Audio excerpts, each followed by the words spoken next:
Looks like someone's in dire need of coffee. Hell yeah! Here you are. Thanks. Let's go and hit the spot. You know, you're not like those other suits, Miss MacPherson. You're okay in my book. What do we have, the usual? Yeah, the same old shit. Anonymous phone call, no witnesses, and another dead girl. This one more banged up than the others. When I got here, I figured it was your perp's work, so I didn't bother reporting it to everyone. I just called Miller. Besides you, who got here first? Miller did about 10 minutes ago.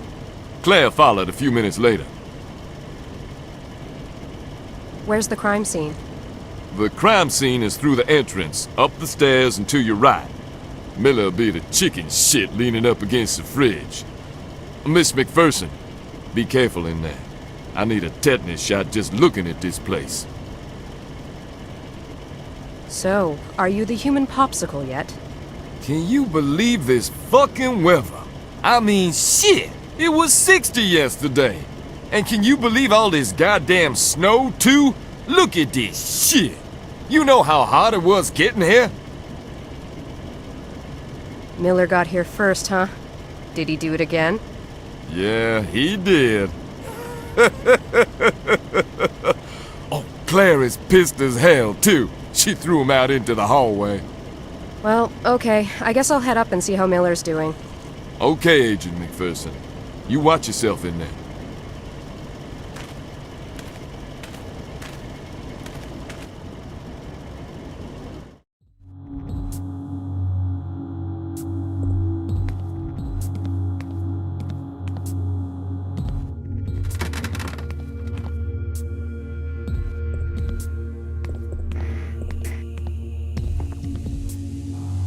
Wow, you remind me of when I was at the academy.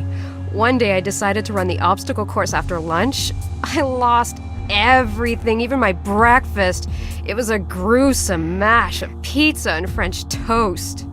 If you're trying to help me, it's not working. Here you are. It might make things pass more smoothly. Then again, maybe not. So what can you tell me? It's our guy's work, all right. The victim's in an old bathtub. She's stuck in ice. I couldn't see much.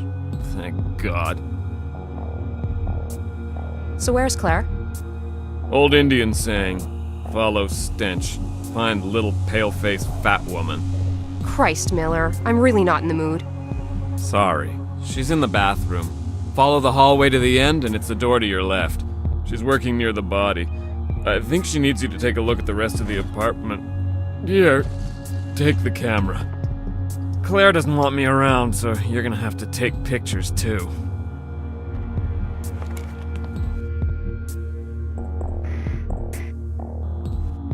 Wonderful. Miller, you're going to have to stop trying. You and dead bodies don't mix. I suggest you wait for us next time. We can't risk any more donut-contaminated crime scenes. Yes, I will, Agent MacPherson. Oh, by the way, stop with the Agent MacPherson, please. Just plain Victoria is fine, all right? Will do, Victoria. Just out of morbid curiosity, where did the Martians land this time? I hurled in the toilet. Can we change the subject? Jeez, that would bring you to 2-0. Claire must be very happy right now. Actually, no she isn't. I think she wants to kill me. She threatened to tie me to your 4x4 and drag me through the streets. Take it easy. See you in a bit.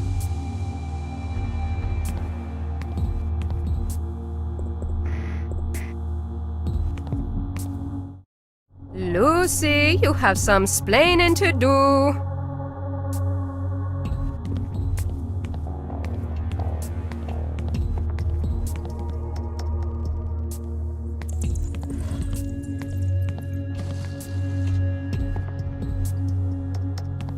Hello, Clarice. So, what's all the fuss about? Let's see. I have an idiot who throws up at a crime scene. I'm understaffed because I'm the only one crazy enough to work during the holidays. I'm freezing my butt off. The body is stuck in ice. And what else? This might actually help. Coffee? Yes, please. It's no wonder you were my best student. What can I do to help? Have a look around and gather any evidence that you can find. I've wasted enough time getting this body ready for the meat wagon. You know how they can get pissy. Anyway, I thought I saw some bloodstains as I came in. You can start by collecting some of that and then look around for more. Remember, always take a picture before you collect something. To help you out, grab the forensic tools from my briefcase and what's left of the kitchen. Once you've collected the evidence, come and help me out in here. You do know I'm a field agent, right? I think this is a little out of my league. Vic MacFerson is out of her league? This is a first. Where did that come from? I don't know. I think I need a vacation. Sweetie, you can't always catch them on the first 3 victims. I know. Hey, maybe you should take it easy with Miller. Take it easy? This is the second time I have to go through his vomit to see if there's any evidence hidden in the pile. Take it easy? No, I don't think so. Thanks for helping out. My pleasure, Clarice. Oh, stop that.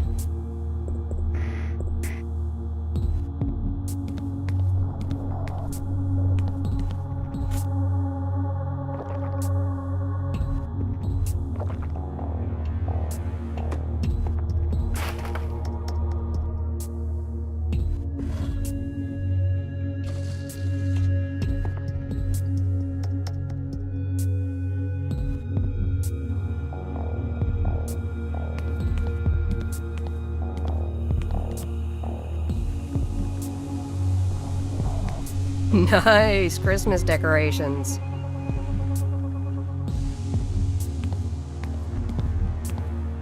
Bingo! We've got hair and fiber samples.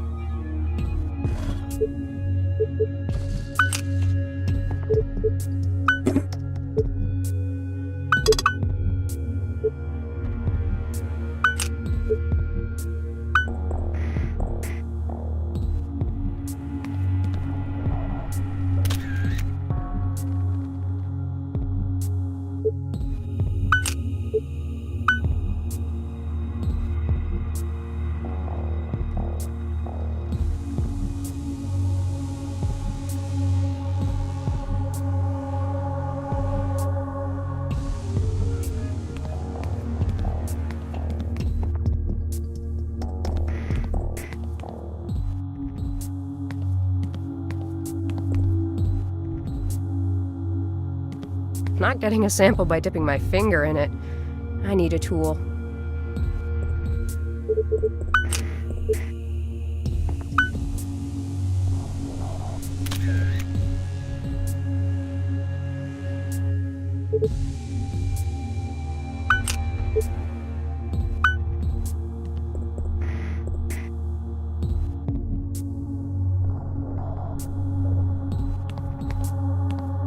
I need a tool before I can use this properly.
Okay, all done and neatly packed. Great. Thanks a lot, sweetie. So, what's next? I need some shots of the body before we move things around and disrupt the original crime scene. Okay. So, what can you tell me so far? Not much right now. Probably like the other 4. Cause of death is drowning, but I'll make it official after the autopsy. She was stabbed numerous times and she was eviscerated. Nothing indicates a struggle or resistance on the part of the victim. My guess is she was unconscious during the stage of the assault. Can you walk me through what happened here? Not now. I'd rather do preliminary lab work first and also analyze the evidence you picked up. I'll give you a briefing when I finish a few tests. Okay.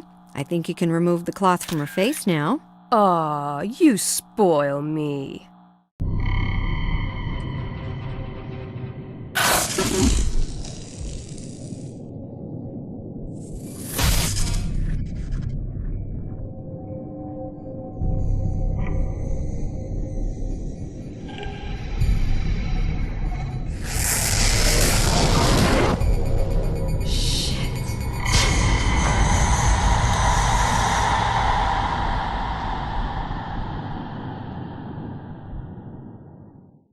Oh my god, look at the tattoo work on her skin.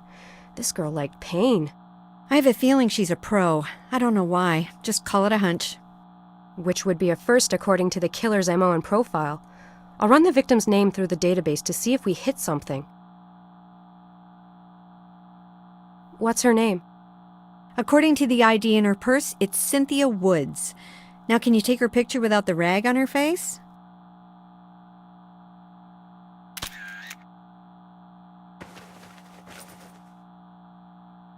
Do you still need me here? Not really. I just enjoy the company, but I can see you'd rather be somewhere else. Listen, I can handle things here on my own till the boys get here. Anyhow, you look tired as hell.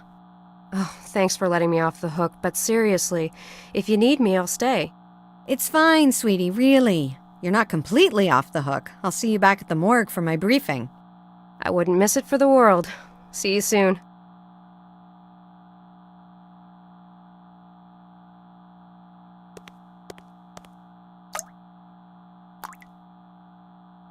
Nice tattoo. I might get me one of those. My god, she was badly beaten.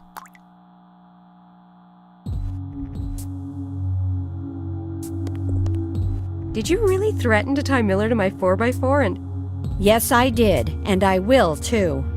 Hey, I don't doubt it.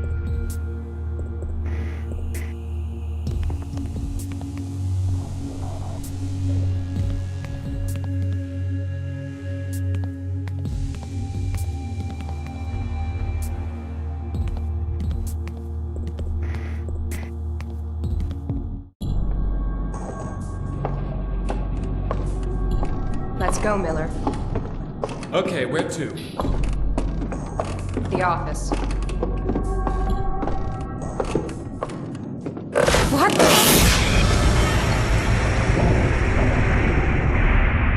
I got you! Do you like them? Oh, sorry. Hey! Anybody hurt? We're okay!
It looks like I'm gonna have to do this the hard way.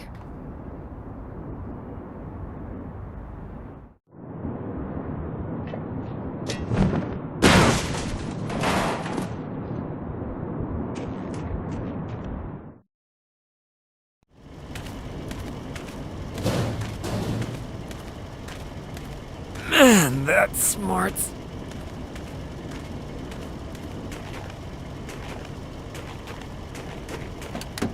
God, Miller, are you okay?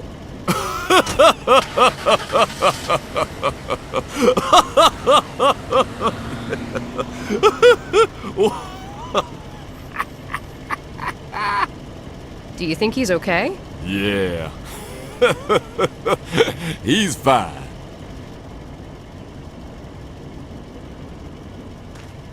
Do you think he's okay?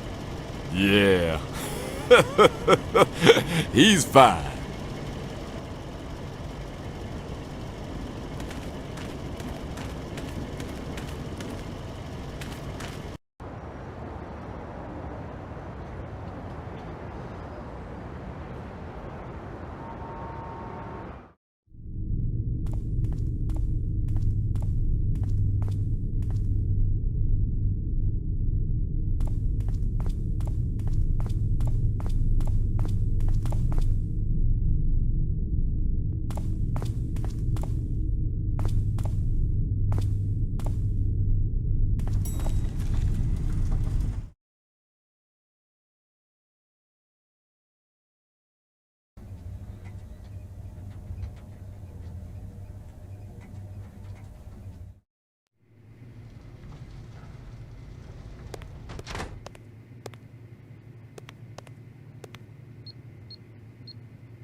That's weird.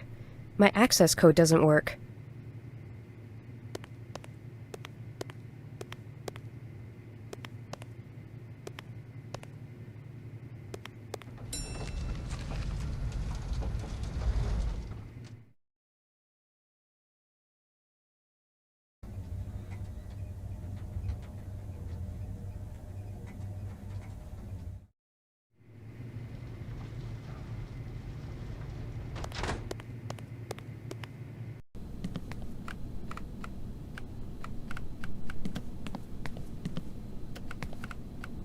Why did you take so long getting here? You're the only one with a 4x4.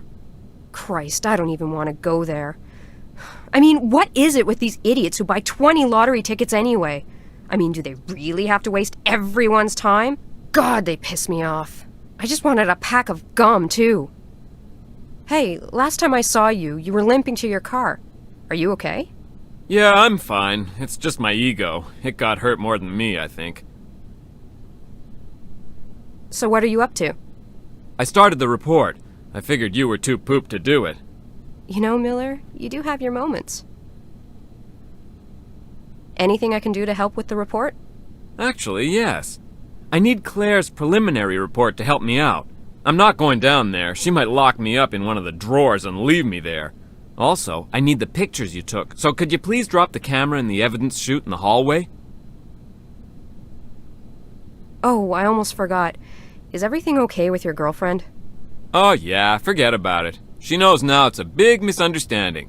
But just don't answer my cell phone again, please. I promise. Well, okay, see you later.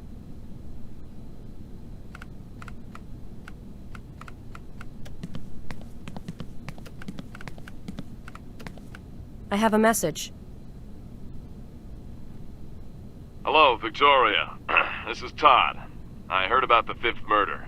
I expect a full report on my desk tomorrow morning. Yes, you would, wouldn't you?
Agent McPherson.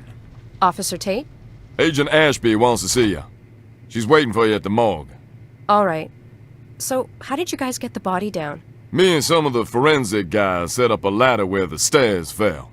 Oh, well, I hope no one got hurt. Nope, I know what y'all mean, though. That place was as stable as lemmings near a cliff.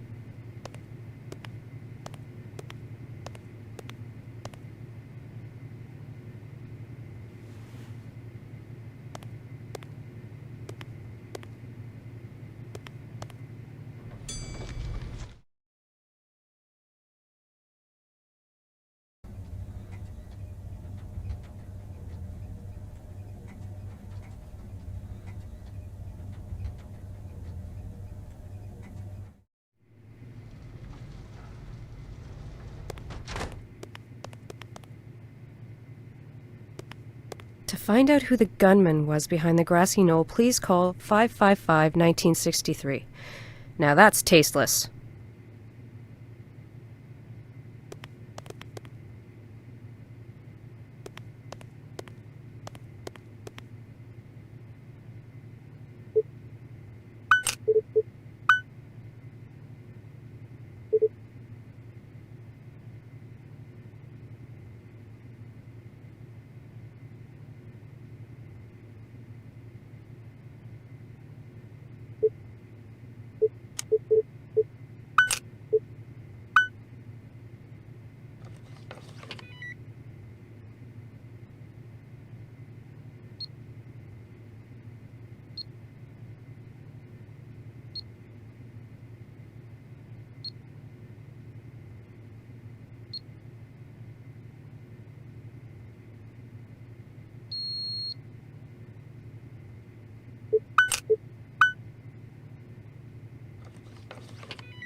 Hey, Claire, get that preliminary lab work done? As a matter of fact, I'm not quite finished. However, I have enough to brief you on if you have the time. For you, always. Okay, here goes. The victim's blood revealed high levels of alcohol. Also, I found traces of rohypnol, which is also known as the date rape drug. This explains why there was no apparent struggle throughout the assault. The assault started in the first room where she was beaten. She probably fell where you found the spot of blood. She was then carried into the next room. The killer ripped off her clothes and beat her again. She definitely was unconscious at this point. He let her bleed on the floor until he had enough blood to write the messages you found using the luminol.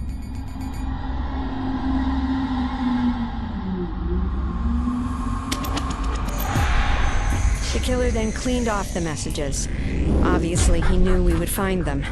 He then dragged the victim by her hair along the hallway and stopped to hang up his coat. He finally brought her into the bathroom. The cause of death was drowning. He forced her head under the water until death ensued. Like the other victims, she was killed before the mutilations. She was stabbed 9 times and then eviscerated from the lower sternum to the lower abdomen.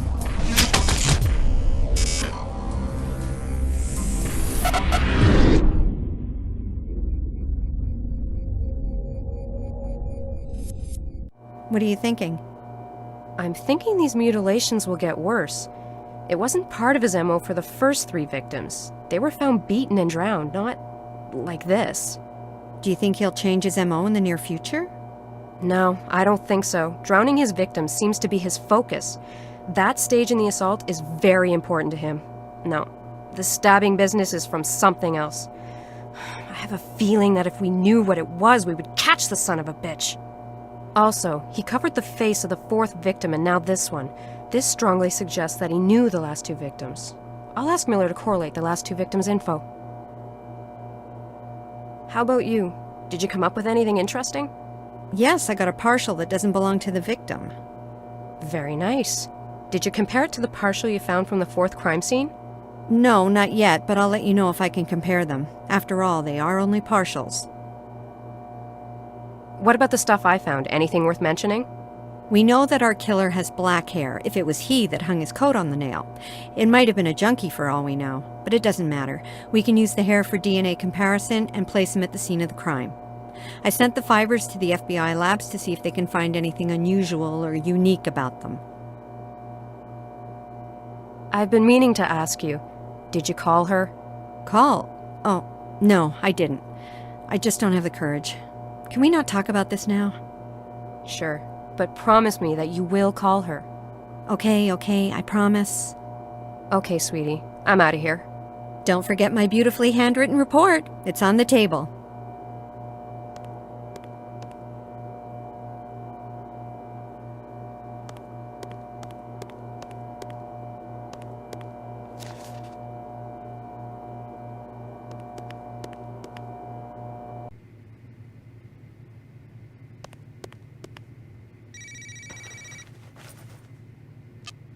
Hello? Hi, sweetheart. Hey, Dad. I just heard on the news. Another one? Yes, another one. Is everything okay with you? I'm okay. I'm just really tired of this case. It's going nowhere fast. I hate this passiveness. I think it's starting to get the better of me. Well, before that actually happens, why don't you come here and rest? A little R&R won't do you any harm. You can use the jacuzzi to relax and put your thoughts in order.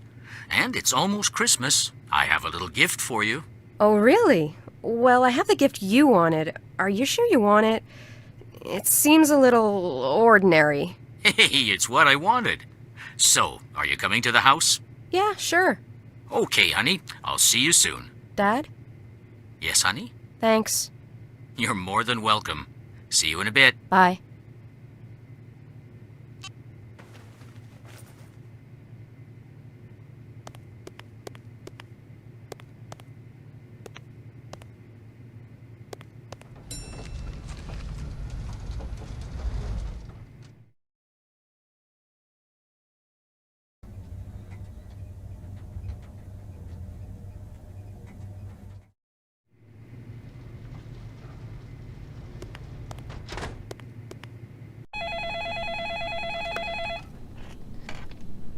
Yes, No, well... Yes. Here's Claire's report. Hey, Miller, one last thing. Can you correlate the data of the 4th victim and the 5th to see if we're overlooking something? Sure, I'll run them through the database. Thanks for the report. Yes, No, well... Yes, I know, but... Taking a breather? Yeah, it's the damn weather. It's depressing as hell. I need to gather more energy before I go back out there. You're still on patrol? Unfucking fortunately, yeah. Well, hang in there. I'll try. No.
Dad?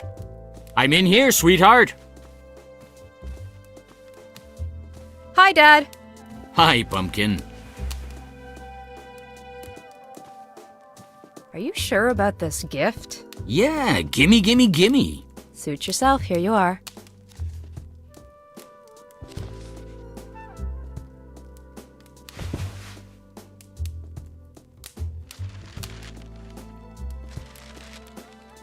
Thanks, sweetheart.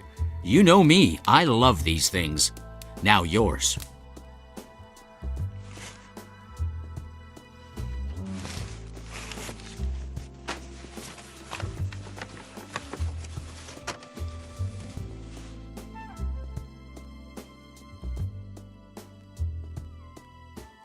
Where did you get this? I thought we lost it. I found it when I was cleaning out the attic. Actually, it was inside your grandfather's chest. You should maybe take a look inside there. It'll take you back. I will. Thanks for the gift, Dad. I had a feeling you'd like it. Remember the stories he used to tell us? How can I forget? My favorite one was Paris, because of the occult twist he brought to it. Yours was the one in London, if I'm not mistaken. Yes, romantic and mysterious. There is one story he always avoided telling me, though. The one when he met Grandma. He never would talk about it. Was it not a fond memory? I'm sure it is, Pumpkin, but he could never talk about it. I think your grandfather lost someone close to him when he met your grandmother, and I guess it was too painful for him to recall. Where'd he meet Grandma? He met her in Prague, I believe. Speaking of your grandmother, this year, can you get around to making her special holiday cookies? Please? I knew that was coming. Oh, they don't take long to make. I know, I'll make some, don't worry. Great. The stuff is already on the counter. What a surprise. I'm gonna have a look in the attic. Might bring back some good memories. Okay, sweetheart. I'll be in here.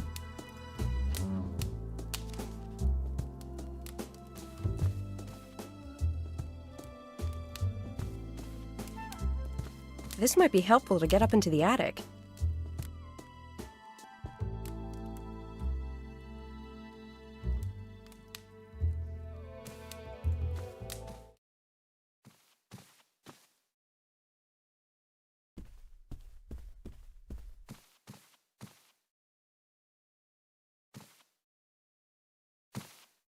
Ah, yes, the trap door to the attic. I can't reach it. What was the trick to opening that thing again?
Prague, 1929. 2 years had passed since the strange case in Paris. I figured I'd best leave town and come here. Quieter, or so I thought. The case in Paris had stirred my passion for PI work again. I had to let go of my dream of being an artist. It wasn't bringing in as much dough as being a private dick. In all, there were 5 dead and 2 unaccounted for. So far, all the victims were prostitutes. I didn't know if I would take the case. To my surprise, this cop Skalnik had no beef about me snooping around his crime scene.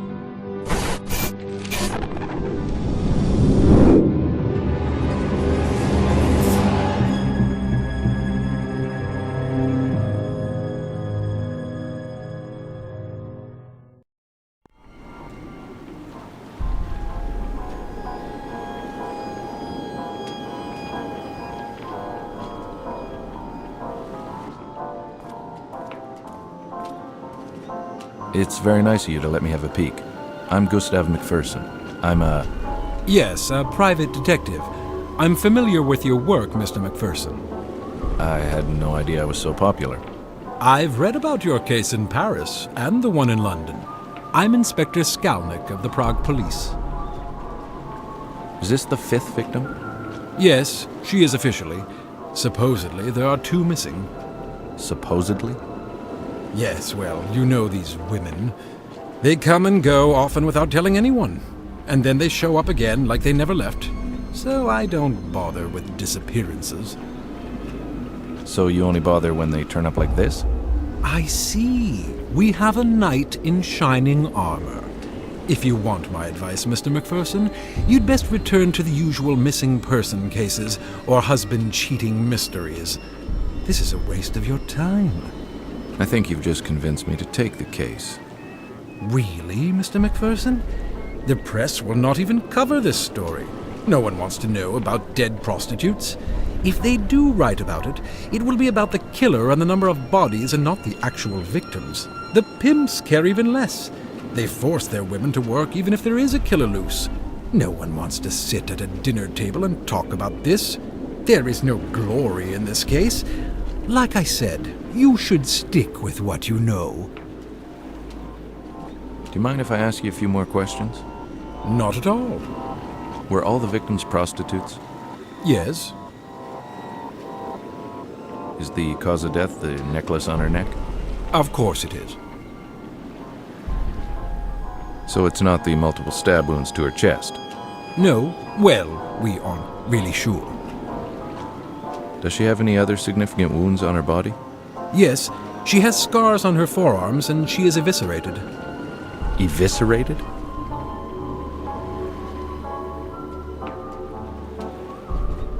I had never seen anything so horrible in my entire life. I'd only heard of horrors like this from the Ripper case in London. Oh my God. Were all the victims like this? Yes, they were all found like this. Are all the organs accounted for? I'm no doctor, Mr. MacPherson. I have no idea. In the other cases, were there missing organs? Not that I'm aware of. Who's the coroner? Emil Corona. He works at the old chapel. He's very... well, I don't want to ruin the surprise. Now it's your turn to share. Maybe you can tell me what you think happened. I think you're right about the cause of death. That slash across the neck was definitely it. The stabbings to her chest were done before the final blow to the throat. The defensive stab wounds on her arms reinforced this theory. What's bothering me, though, is the lack of blood at the crime scene. This probably indicates that she was murdered somewhere else, not here. Well, Mr. MacPherson, I don't want to be rude, but... You have work to do, of course. Thanks for sharing. It was nice meeting you.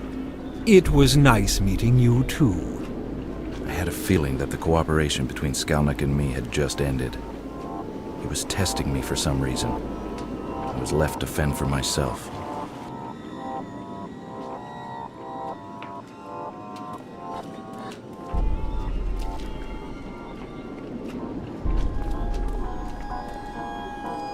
Kazimir Stasek. He's been a good source of info on a couple of minor cases I had here in the city. Hello, my friend. Ah, Mr. MacPherson. And how are you this dark evening? I can't complain. And how's my favorite boy in blue? Besides my eye and this horrible murder, everything's fine. I imagine you don't have anything more to give me? This time I'm afraid I have nothing for you, my friend. Everyone is more or less at a loss. You don't mind if I ask you a couple of questions anyway? Of course not. How long has this been going on? It started about 3 weeks ago. You didn't hear about it until now? No, I wasn't in town. I just got back. I was working a case outside the city. Someone called me to see if I could come back and help. Ah, the very beautiful Miss Ida Skalikova, I presume? Good guess. She's worried for her friends. I told her I'd see what I could do. Can you tell me about your new boss? Inspector Yuri Skalnick. He was given the case and got temporarily assigned to this district. He has a good reputation, but he doesn't share much information with us. He keeps to himself a lot. What? He doesn't trust you? Honestly, I don't know. Maybe he thinks we're incompetent or something. Maybe. But he'd be stupid to think so. Why, thank you, my friend. Were all the victims' bodies dumped? Yeah, I believe so. But then again, I don't have much information, as I said earlier. Was there ever an eyewitness? Nope, never. That's what bothered me the most. How was the killer getting around the city without being seen? How'd you get the shiner? Shiner?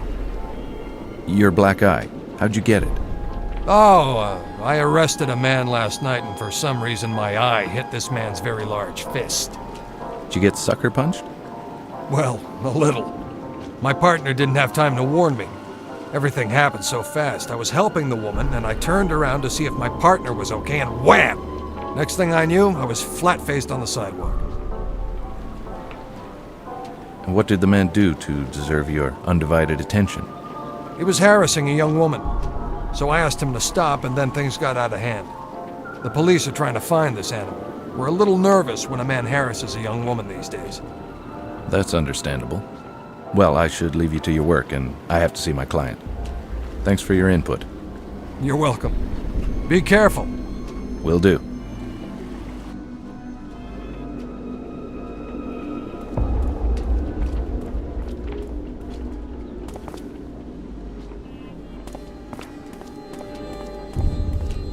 My Ida.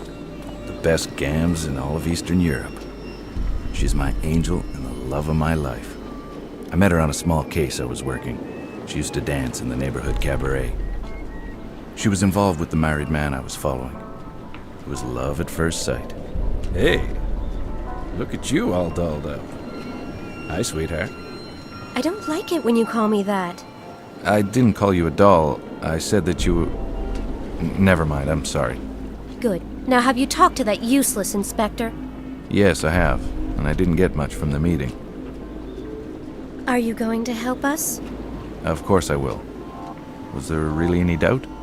No, but you never know. When do you want to settle this, now or later? No, I don't want money, Ida. Nonsense, you will accept our money. How much do you charge? Okay, listen. We'll settle this after the case, all right? Do you promise? Because we'll feel insulted if you don't accept our money. What was I supposed to do? Take money off these women? That's the last thing I wanted to do. Yes, I promise. I will charge you at the end of the case. Yeah, right. What was her name? Who? The victim's name?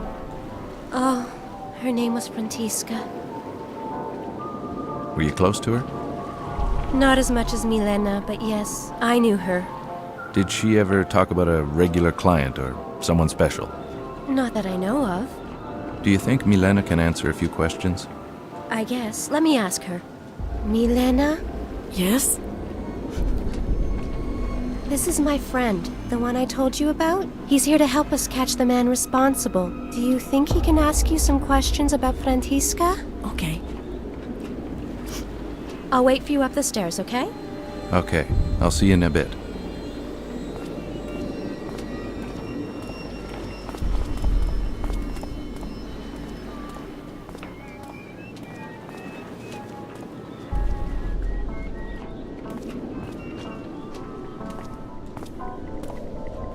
Hello, Milena. My name's Gus MacFerson. I'm here to help stop this from ever happening again. I thank you, sir. Not a lot of people would help women like us. Do you mind if I ask you a few questions about Frantiska? No, that's fine. How long have you known Frantiska? Well, I've known her for a long time. We met in the orphanage when we were just little girls. Her parents had died in a terrible accident. We became very close. We both left the orphanage never to return. We never liked the sisters. Ever since we left, we tried to survive on the streets, even changing cities. But we kept coming back here. Did she ever talk about someone new or special? No. It was not her style. Frantiska would rarely take new clients. She had regulars and enough to allow her to survive. She would only take complete strangers if she absolutely needed to. Apollina is more like that. She always has a new rich client. Did she ever have a client that had been violent with her? No, she only had clients she trusted. How about you? Have you had any trouble with any of your clients? No, I'm like Francisca. I have only regular clients. If I'm on the streets, it's because I'm keeping my friends company. Were you close to any of the other victims? Well, there is one that was a common friend to Francisca and me. Her name was Inezka. No one's found her. She just disappeared one day. We honestly don't know what happened to her. And I knew the others only on a professional level. Did Inezka ever complain about any clients before she disappeared? Or did she ever talk about leaving? Well, we all talk about leaving. Who wants to live their life like this? But she never complained about anything. Inezka was like Apollina. She took on many clients. She left town a lot, but always came back with a broken heart. I hope she did find someone and left this place. Where can I find this Apollina? She usually works the park. Rare are the girls who are allowed to enter it. She's very protective of her territory. That's what she calls it anyway. Francisca and me were allowed in because Apollina knew we didn't take strangers and pretty much had our own regulars. Inezka was Apollina's good friend, so she was allowed too. So we all kept each other company in the park. Maybe Apollina knows where Inezka is. I don't know. Well, thank you for answering my questions. It was a pleasure to meet you, even under these unfortunate circumstances. Well, it was nice to meet you, Mr. MacPherson.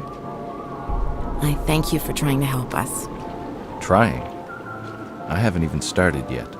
If I have any more questions, how may I contact you? Usually in the park. Again, thank you.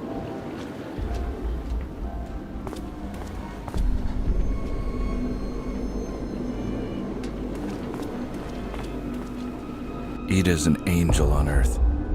She's the sweetest person I've ever met. I truly believe she doesn't have an angry bone in her body, even with the difficult childhood she had. A stepfather who molested her on a regular basis. Ida is always positive, and she's always willing to help the people who surround her. That's why she hired me to try and help. She has an undying optimism about life in general, and I love her for it. Hey. How is she? She's okay, I guess, under the circumstances. I'll go talk to her after.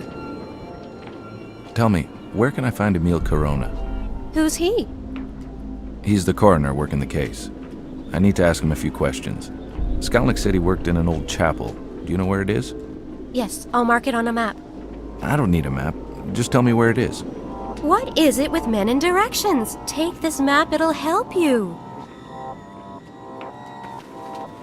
I marked the location of the old chapel. It's not far from here. Okay, thanks, sweetheart.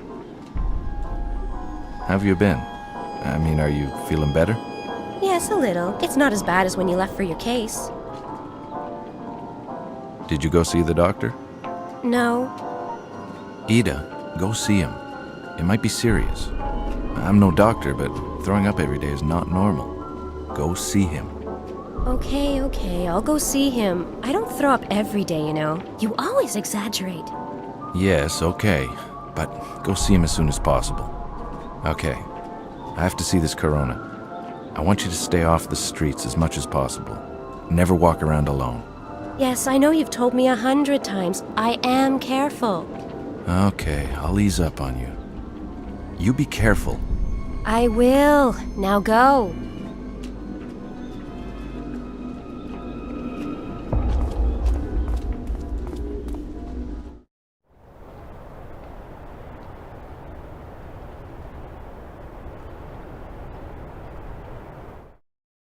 What are you doing here? Why aren't you at your post? Well, you told me to. Never mind. Do you have any news, at least? Yeah, the American is talking to the girl's boss. So, he thinks he can move in on my women, huh? Well, my friend, if you ever see him, you may explain things to him. Explain what? Use that brute force of yours, you idiot! Okay, boss. I truly miss your brother. He was the smart one. Yeah, I miss him too. Why can't we get him out? Because I'd probably get arrested too, you moron! That's all Skalnick wants anyways. I have a feeling he will blame me for all these murders. Why am I telling you this? Go back to your post. You see the American? You can rough him up. Okay, boss. I'd better steer clear of the big guy. The scrawny-looking guy was probably Ottokar Kubina. Who can forget that name? Anyways, he was the pimp of the neighborhood. He worked out of this little lingerie shop, which acted as a front, of course. He owned a couple of joints in the district, including the cabaret where Ida used to work. I think he never forgave me for stealing Ida from that dive.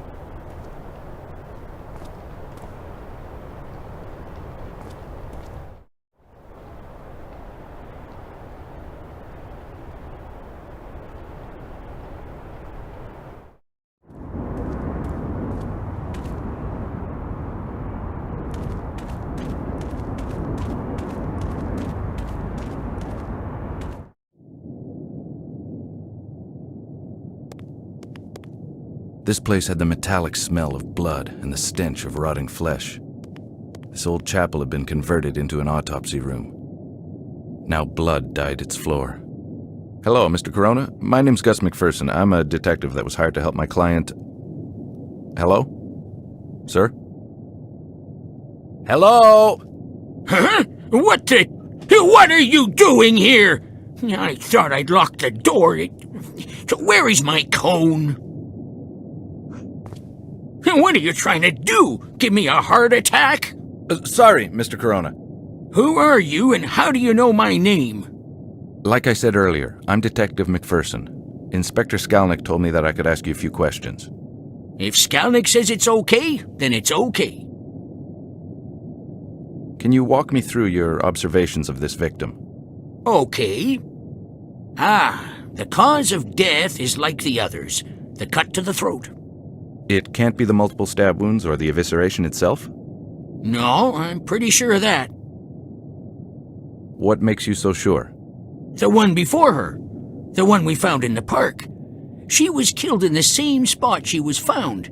It was clear that it was the wound to her throat that killed her. The rest was probably done after. And how did you come to that conclusion? Because not much blood was coming from the other wounds.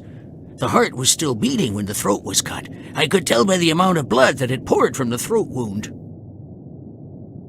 So you weren't sure about the cause of death until you saw the victim in the park? Well, I had my doubts, but when I saw her, yes, she made things more clear. And the same killer would use the same brutal techniques? Precisely. Does the victim in the park have any other differences from the rest of the victims? Yes, the cut to her neck indicates an attack from behind. The rest, including this one, were attacked from the front. If only I had the other body, I could show you the difference. That's okay. Really, I trust your judgment. You don't have the body, but maybe you have a file on the victim from the park? Sure. The man who was supposed to come and get the file never showed up. What man? Skalnick's errand boy. He comes to get the files I make for each victim. He still hasn't come to get the one from the park. I see. Well, I'll take Inspector Skalnick's file if you don't mind. No, I don't really care. Where do you keep your files? In my safe over there. I could never remember my combination, so I wrote it on a piece of paper. I think I lost it somewhere. What happened to your hearing, if you don't mind my asking? It happened in the Great War. I was a medical aide. I would get the wounded from the trenches to the temporary hospital. One day we saw a wounded soldier in no man's land. We rushed to him, and a mortar shell exploded on my partner. I survived, but with hardly any hearing left. So that's where you got your experience? Yeah, mostly. Ironically, the war ended 3 weeks after the shell exploded. Thank you for your time. You're welcome.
She was the only victim that had been attacked on the spot in the park. Maybe the police had overlooked something. I had to go see for myself.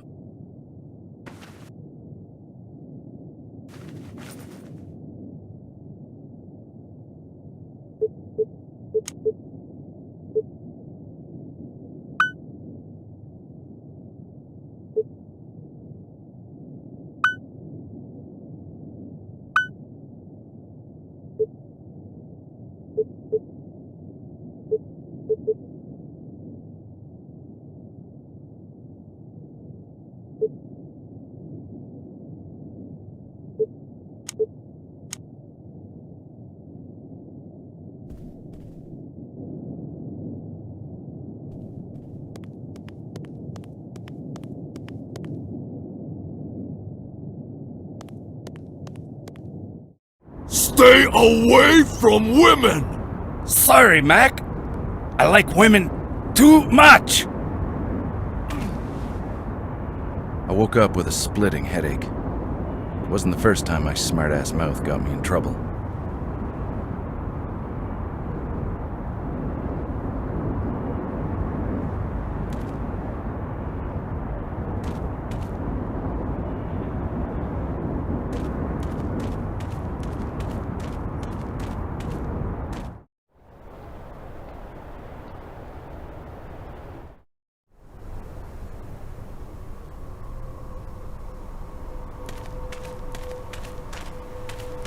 Why, hello there. Nice night for a walk, isn't it? It's a little too German expressionist for my taste, but I guess one could appreciate it. Need some company? You must be Apollina, right? Yes. You've heard of me. Do you know Inezka? Yes. Do you want both of us at the same time? Do you know where she is? No, I haven't seen her in a while. When was the last time you saw her? Hey, do you want Inezka or me? Are you a cop or something? If so, I'll be very disappointed. Not exactly. I'm a detective. I was hired by some of your friends.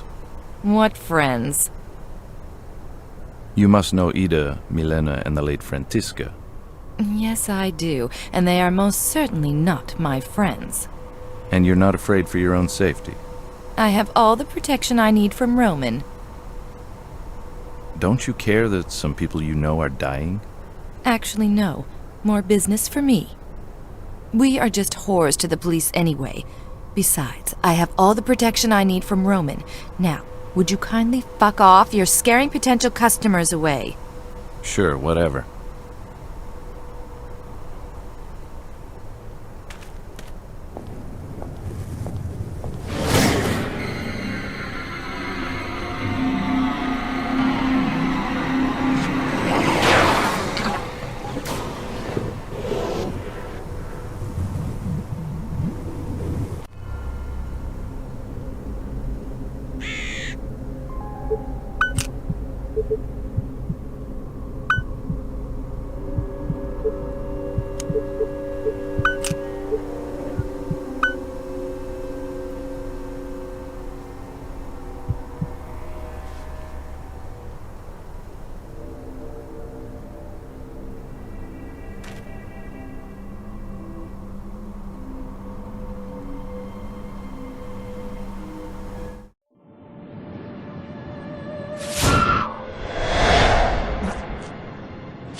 Oh my. Has my friend here stolen this from you? He has, yes. I cannot help but be embarrassed. You see, I taught him to retrieve shiny objects for me, and he does so remarkably well, don't you think? Yes, he does. Being a coachman in an industrialized world is not quite what it used to be. Who are you? On good days, as I mentioned earlier, I work as a coachman for the odd tourist or for the prostitutes who want to make their way through the city at a bargain price. On not-so-good days, my friend, whom you've already met, becomes a thief to help me make ends meet. On bad days, I'm merely reduced to being a homeless bum. So you know some of the prostitutes around here? Yes, I do. I've driven them here and there through the city streets. They hire me or their clients hire me, either because I'm cheaper than a taxi or they appreciate the rustic look. Do you know any personally? I knew one personally. On certain occasions we would exchange pleasantries, but most of the time I would just drive. She was very young to be doing what those animals wanted. Her name was Vladana. She was only 16 years old. She was? Yes, I haven't seen her in a long time. I fear the worst. You said her name was Vladana. Are you sure it's not Inezka? Very sure. Vladana reminded me of a girl I once knew as a young man. You must surely know about the murders. Indeed I do. Anyone who lives in this district knows. That is why I fear for Vladana's well-being. May I ask you a few questions? Sure. Who are you, and why are you so interested in the local problems? I'm sorry, I forgot to introduce myself. My name is Gus MacFerson. I'm a private investigator hired by the prostitutes to help stop the murders. They are, for obvious reasons, worried about the situation and have no confidence in the police's competence. Admirable, Mr. MacPherson. Admirable indeed. I have to admit that I have lost all hope in humanity. The things I have seen during my miserable life. You, Mr. MacPherson, have restored my faith. Tell me, is it true? Is there a new one that washed up on the shore of the river? She didn't wash up. Never mind, that's not important. Unfortunately, yes, there is. Did you see her? Yes, I did. Don't worry, my friend. Her name wasn't Vladana. She was known as Frantiska. Thank you, Mr. MacPherson. You've reassured me. You said that the body did not wash up on the shore. No, she didn't. She was, forgive the expression, dumped there. How is this possible? There is only one way a man can travel throughout the city without being seen, Mr. MacPherson. The sewers. Precisely. He is using them to move back and forth, limiting the possibility of witnesses. I've stumbled on a few underground passages in this city, but I never found any in this neck of the woods. Maybe you should start looking for some. It would certainly help you in your investigation. Have you talked to the police about your theory? Yes, I have. But who listens to a homeless bum? Especially not one who outwits the inspector. That Inspector Skulnick is quite a unique individual. Unique, huh? Is that Latin for asshole? Where are you from, sir? If you don't mind my asking. I'm from all over Europe, it seems, sometimes. I usually don't stay in one spot for very long, but I've stayed here for a while now. My legs don't allow me to travel very far, I'm afraid. But to answer your question, I'm from London, England. Come now, you used to be a detective, or a cop even, right? I'm a simple coachman and wish to remain that. I ask you to no longer continue in this line of questioning, please, out of genuine courtesy. Very well. Is there anything else you can tell me that might help me in my investigation? I'm afraid not, Mr. MacPherson. Only that little theory of mine. I'm only a coachman trying to survive, and this little fellow helps me. Speaking of which, may I have that ring back? Dear me, of course.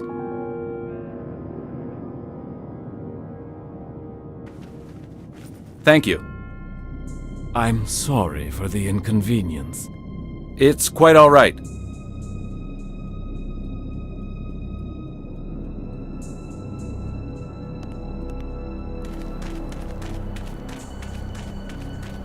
Gus?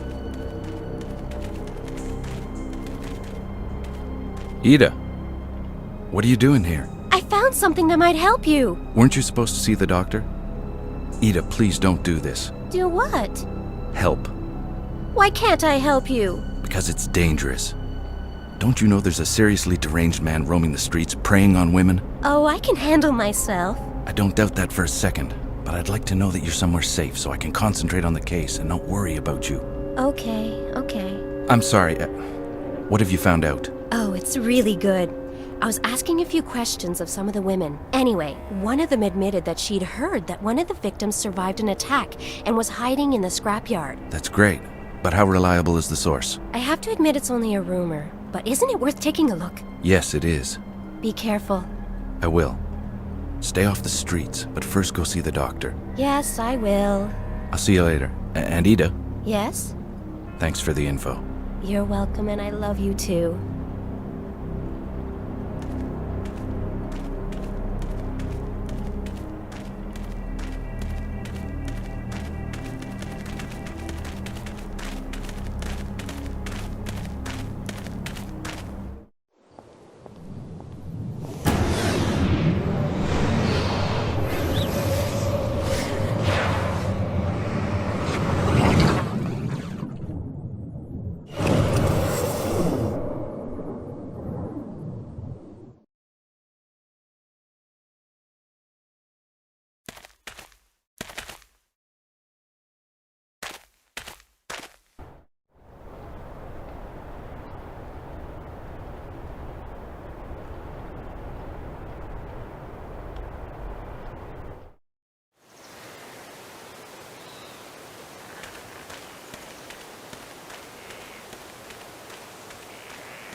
Uh-oh.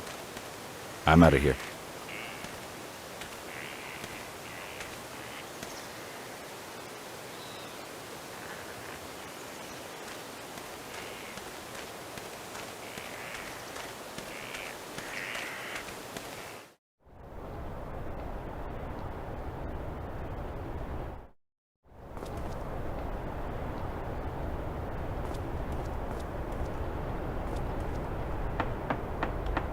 Hey, Kubina, open up. We need to talk. What do you want? I'd like to ask you a few questions. About? First off, I'd like to clear the air between us. I'm not after your girls. I'm just trying to find the killer, and that's all. You expect me to believe that? Yes, I do. Well, I don't. Everyone wants something. Just stay out of my business, MacPherson. Yes, I do want something from you, but it's not your girls. I'm listening. Let's exchange favors. I'll do something for you so you can see I'm on the level with you. In return, all you have to do is tell that ape that's working for you to leave me alone. Actually, there is something you could do for me, MacPherson. I thought so. The gorilla's brother is locked up, isn't he? Yes. Roman is a good resource and is the girl's main protection. Without him, let's just say, if you can spring him out of jail, I'll tell the gorilla to leave you alone. Why'd he get arrested? It was some sort of incident with the police. He supposedly punched one, I heard. So, we have a deal then? Wait, not so fast. Why do you want Peter off your back? I need to talk to the person he's protecting. Ah, Vladana? So she really exists? Yes, she does. Spring Roman from jail, and I will let you talk to her. To be quite honest, I figured you'd be more difficult to convince. MacPherson, We both win if you get this killer off the streets. When you catch him, business will return to normal. Now go! You're wasting time.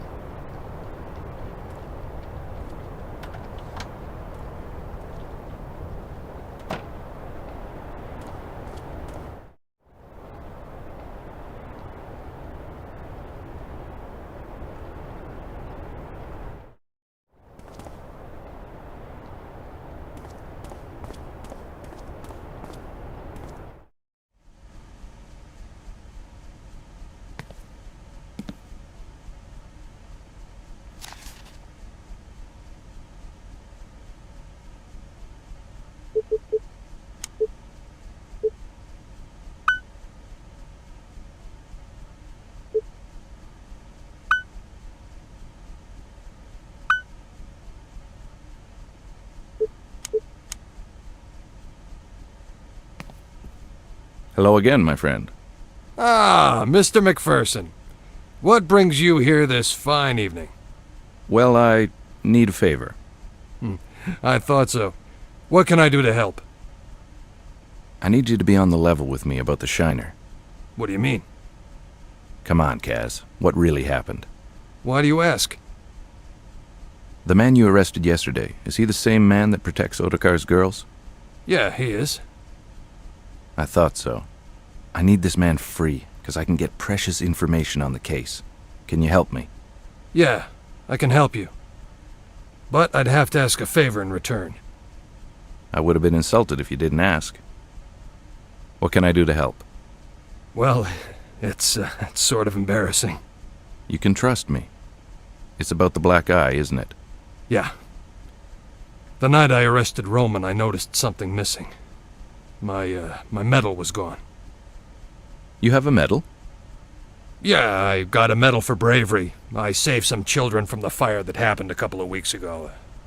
Attaboy. Congratulations. No, thank you. Anyway, I noticed my medal was gone, so I went back to see Apollina. Why'd you go see her? Well, Never mind, I gotcha. She stole it from me. I have no idea why. Maybe she needs the money, but I need that medal back. My wife is getting suspicious about it. It's my pride and joy, and saying I forgot it at the office just won't be good enough when I go home. Please, get it back for me. I love my wife and kids. I don't want to lose them over something so stupid. Relax, my friend. I got you covered. I'll get that medal of yours. Just make sure that you can free Roman for me when I return. Thank you, my friend. I'll see you later.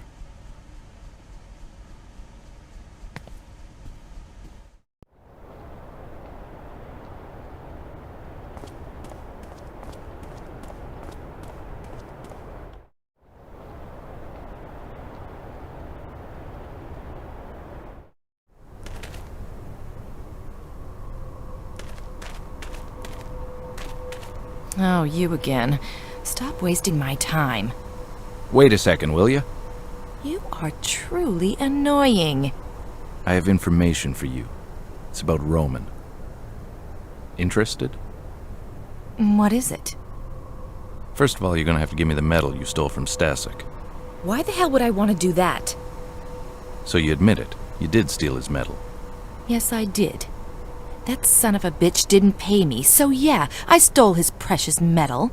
Just because he's a cop, he can hump me and leave me without paying? Hell no, not me. Okay, so what happened? He came to see me when he finally realized that I had it. He started grabbing me and threatened to arrest me. Roman happened to be walking by and he broke up the commotion. He ordered me to go home, so I left. Well, let me finish the story for you. He got arrested for punching Stasek in the face. Now Roman is in jail. So, what do you want from me? I need that medal. Stasek is willing to let Roman out if I get his medal back. Get it? Of course I do. Okay, listen, everybody wins here. Roman gets out, Stasek gets his medal back, and you... And I get screwed for free. Look, I'll pay you what he owes you, okay? It's not the money. Here, just take the damn thing and get out of here.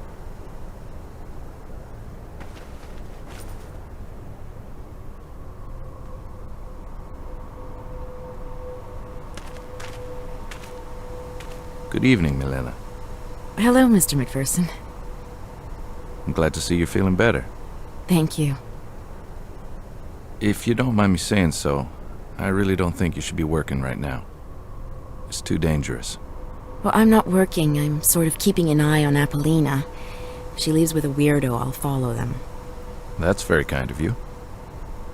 But how can you tell when a client is weird? Trust me, I can tell. Okay, well, I won't distract you any longer. Ada's a very lucky woman. Good evening, Miss Milena.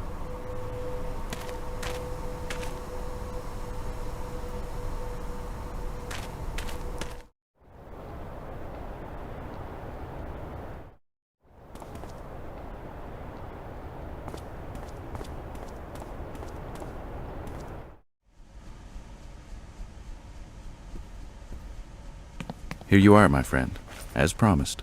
Ah, thank you. How about your end of the deal? I'll be right back. Here you are, your new friend, Mr. MacPherson. Who are you? Let's just say I know your boss. He's waiting for you at his shop. I'll meet you there later. Well, thanks for springing me, mister. You're welcome.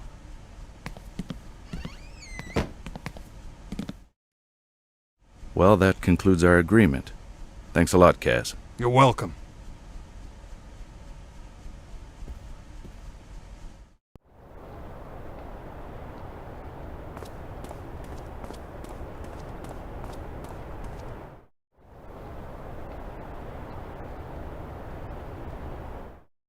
So, go tell your brother it's okay if MacPherson goes to see her.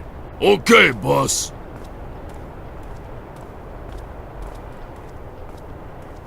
Well, MacPherson, looks like you held up your end of our agreement.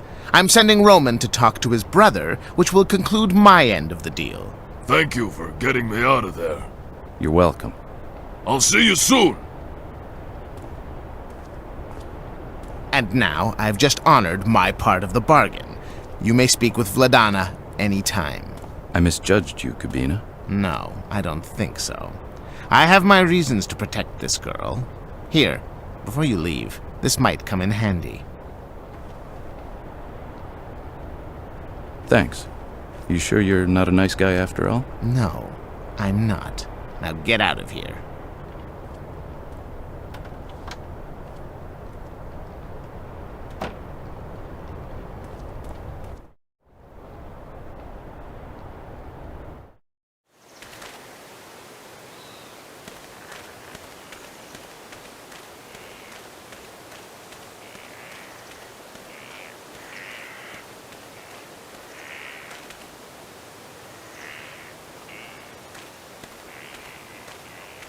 Come here, my friend.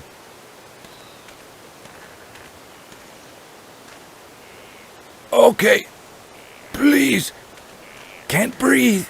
Let go of him, Peter. You're hurting him. I wanted to say thank you. You're welcome. Then just say thank you. Thank you. Again, you're welcome, my very large friend. Gustav, wait. I want to show you something. Stand here and don't cross this line here. Oh, no, not this again. He always does this with the new guys. So don't move, okay?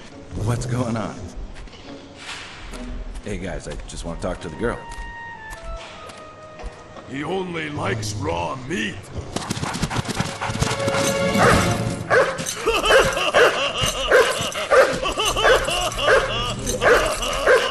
I gotcha!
there?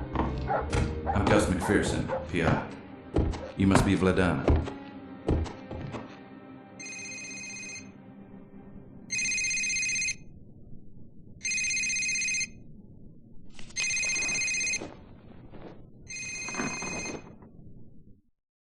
Yeah, hello?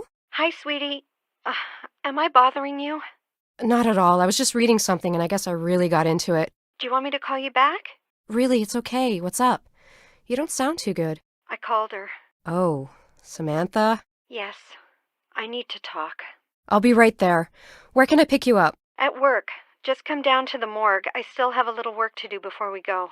Okay, you take care. I'll see you soon. Bye.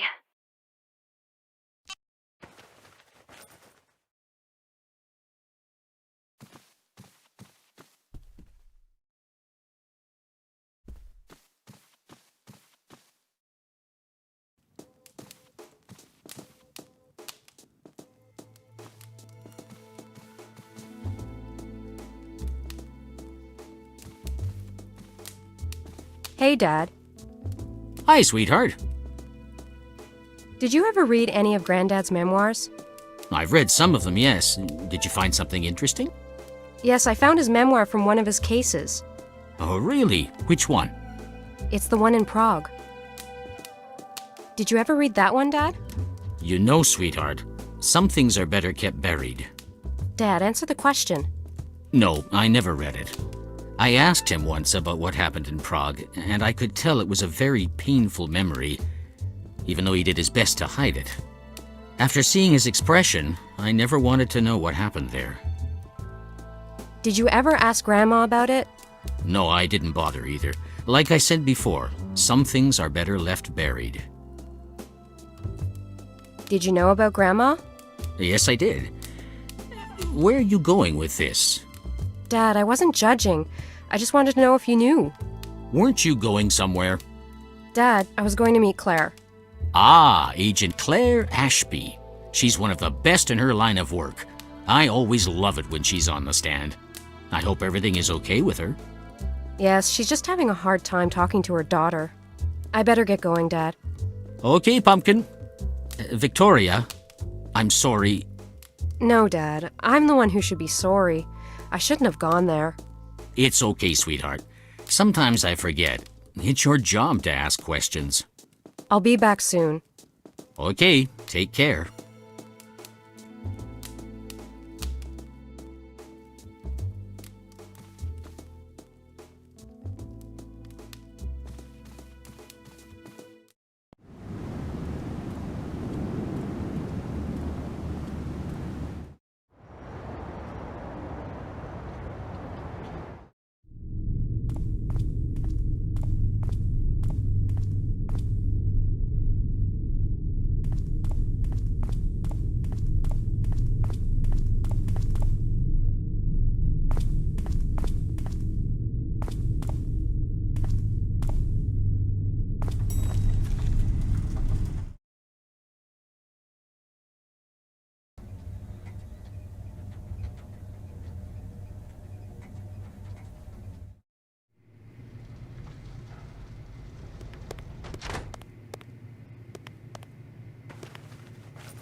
What the? Sweetie! What the hell are you doing? Me? I thought you'd... Oh my god. Go look at the security cameras.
anyways.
Hey.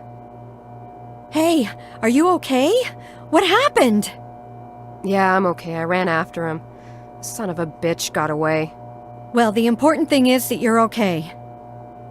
So, what happened on your end? I never thought my own lab would become a crime scene. The suspect left this, a photo of a young woman, and wrote "Next" on the back. I need to send this to the lab for further analysis. Where was it? He put it inside her. He tore the stitches open just below the sternum and slipped it inside. Do the others know? Yes, I called upstairs and Todd answered. I told him what I know. He's expecting you and he didn't sound too happy. I can imagine.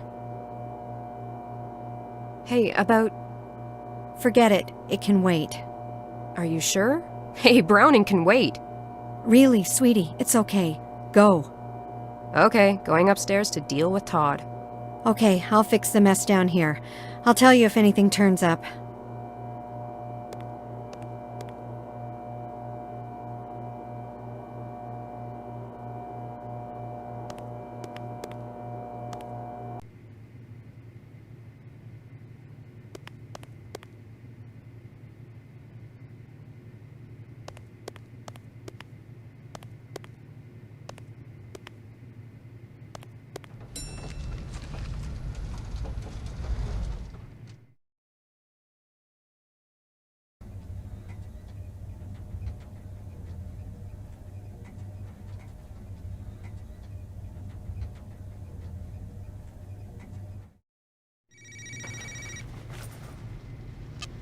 Hello? Hi, honey. Oh, hi, Richard. You left the gallery in a rush and you never called back, so I got a little worried. Is everything okay? Oh, yes, I'm fine. I'm sorry about that. It's just we found another victim and some really weird stuff is going on. Oh, God. How are you holding up? I'm very tired, and I'm in dire need of unwinding, like we did 2 nights ago. True, that was very relaxing. I have an idea. Come down here and I can show you the new exhibit, and after we can go unwind. Very tempting, but I have to decline. Aw, why? Well, I have to go get yelled at by my boss. Anyways, why are you so excited about this exhibit? I've never seen you so into your work. Oh, it's because I sort of discovered this artist. Actually, it wasn't just me. Some people from the University of Chicago's Fine Arts Department helped a little. We discovered him at an auction. He's from LA, but originally from Chicago.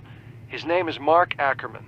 The department and I purchased most of his pieces, but we're still looking for some. Anyway, we got enough to make an exhibit. Richard, I'm sorry. I really have to go. Oh, sorry. You know how I get started. Yes, I do. I'll talk to you soon. Okay, honey. You be careful now. I will. Bye. Bye.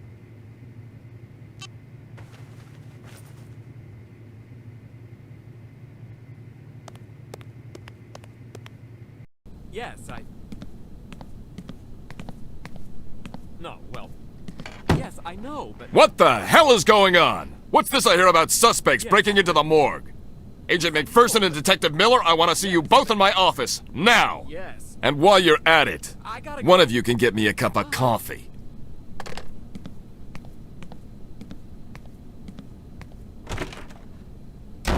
Victoria, can you...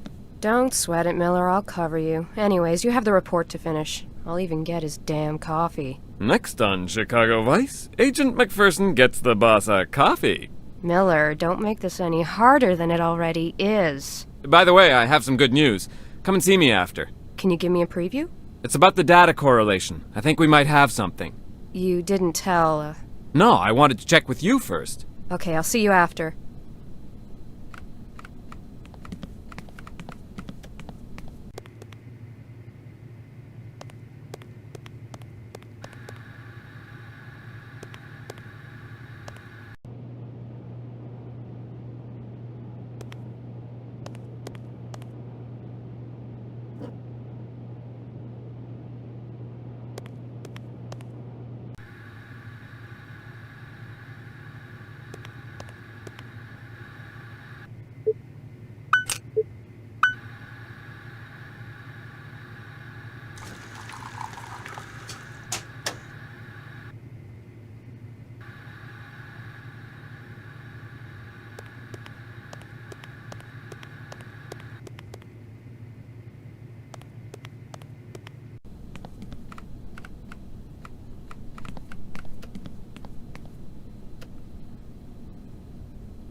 Here's your coffee. Thank you.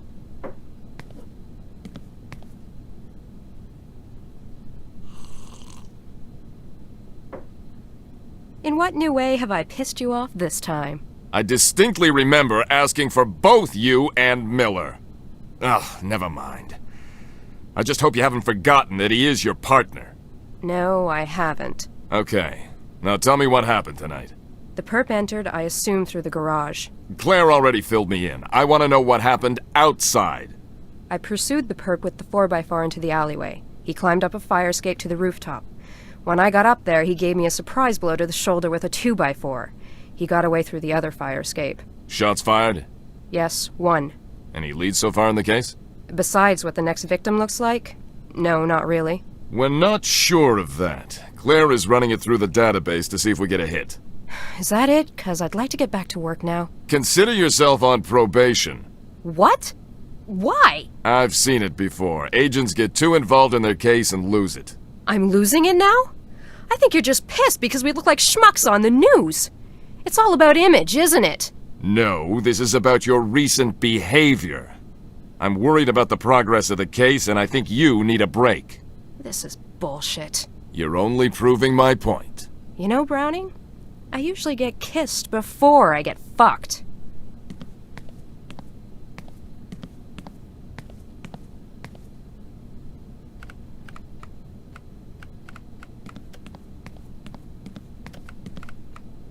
So, is everything okay? Not really. I'm on probation and he'll probably take over the case. Aw, crap. I'm sorry. It's okay. Been there, done that, and bought the t-shirt. What's this big lead you were telling me about? I did what you asked. I correlated the info on victims 4 and 5. I got something, but it may be nothing. Try me. You've said that the last 2 victims probably knew our perp because he covered their face. Well, I got a name that's common to both victims, a Vaclav Kolar. Also, I tried linking this guy to victims 1, 2, and 3, but no go. How did you get the name Vaclav Kolar? I read Claire's report on the 5th victim. In it, she added a picture that was found in the victim's purse. On the picture, there was the victim, a girl, and a guy. The guy reminded me of someone. He's actually one of the people I interviewed for the 4th murder. He was her tutor at the university. I went back to read my own report, and it's the same guy. I'm sure of it. Any relationship between the 4th and 5th victims? As far as I can tell, they didn't know each other, but they had this guy in common. Maybe he deserves a second interview? Definitely. I'll go alone. He's seen you before, so it might make things go smoother, make him less nervous. Hey, so what happened downstairs? We think the killer broke into the morgue and left us a picture of the next victim. You're kidding, right? I kid you not. A bold SOB, I'll give him that. You should go down and take a look at the picture. Claire needs to do a few tests on it and send it off to the labs. Do you think it's safe to go down there? Sure it is. Okay, I'll go have a look. Okay, and I'll give Kolar a visit. I sent the address to your 4x4's navcom. If I have the chance, I'll go interview the latest victim's friends. Maybe I can talk to the other girl on the photo. Good idea.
Who is it?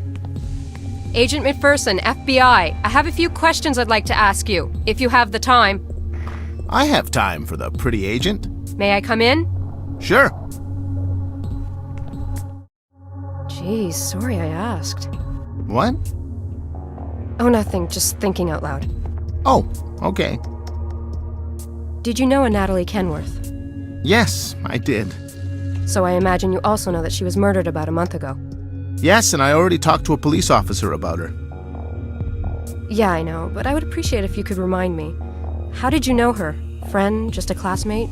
Were you intimate? I was her tutor. She was studying in criminology, and I was helping her with some of her classes. She came here often.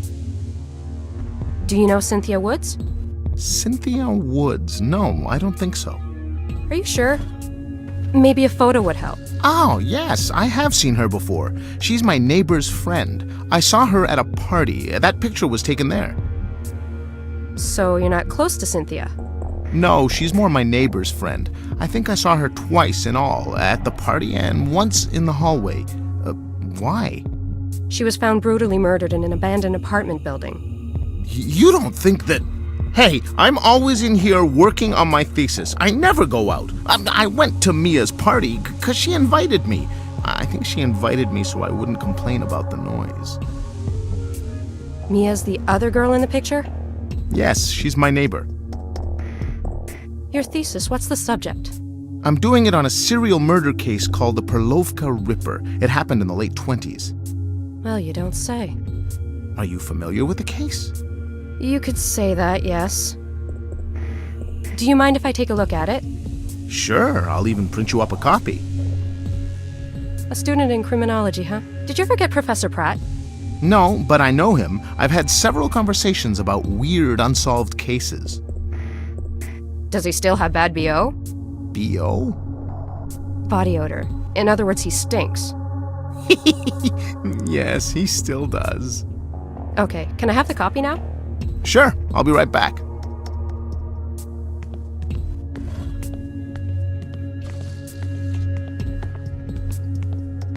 Now's my chance. I should swipe something to get prints.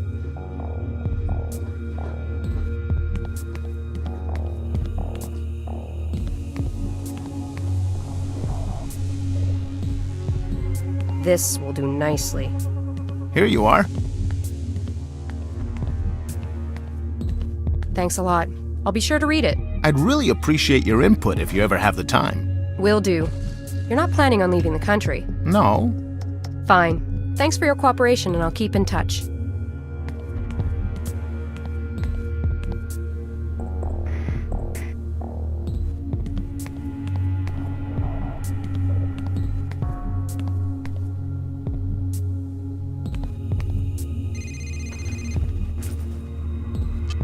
Hello?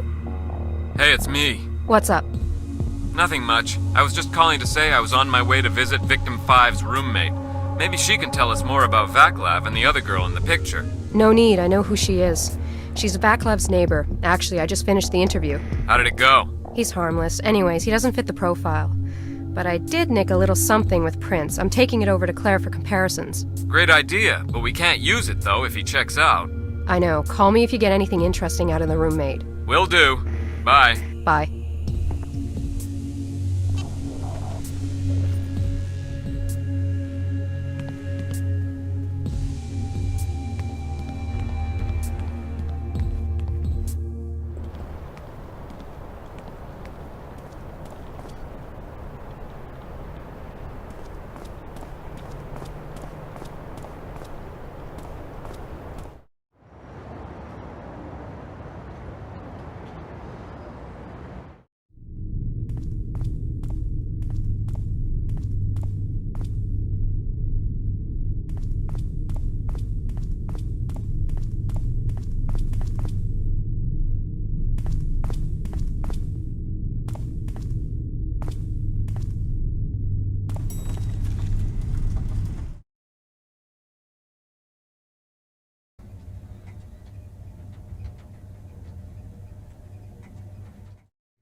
Hi, Claire.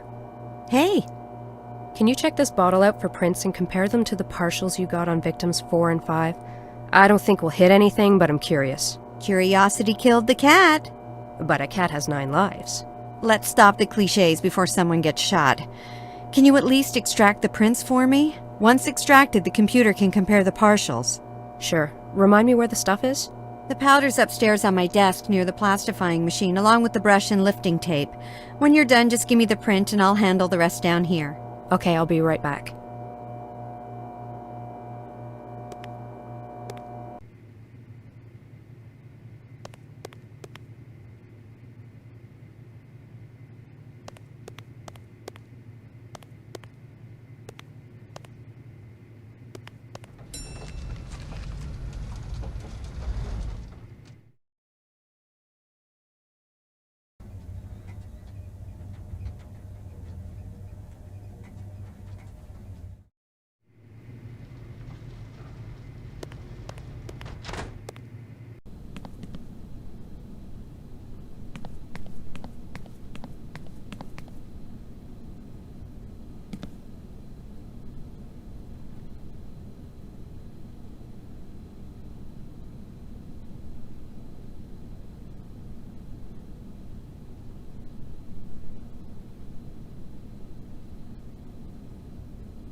This will do nicely for prints.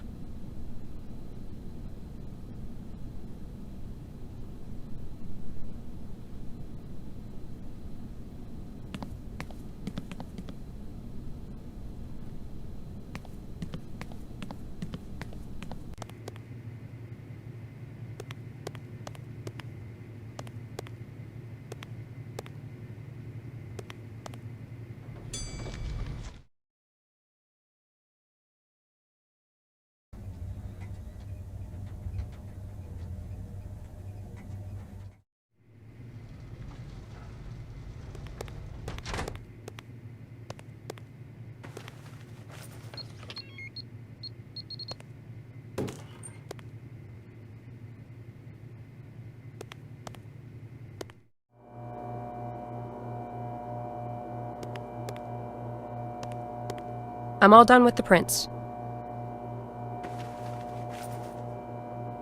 I'll have the results soon. Where are you off to now? back to my dad's. I've got some reading to do. Well, okay. I'll call you if I get something. Okay, thanks a lot.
Hey, sweetheart.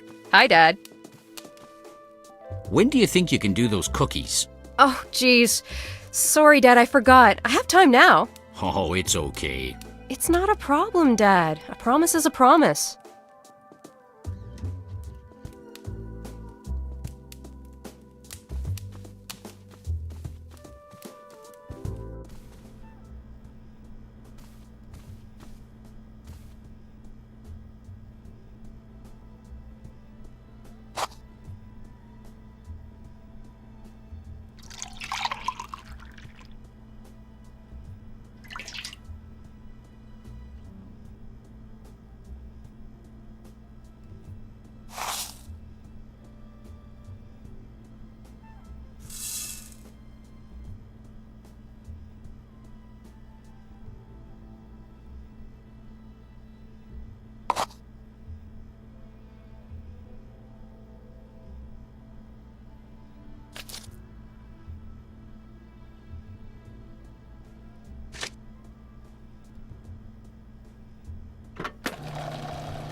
This tastes right.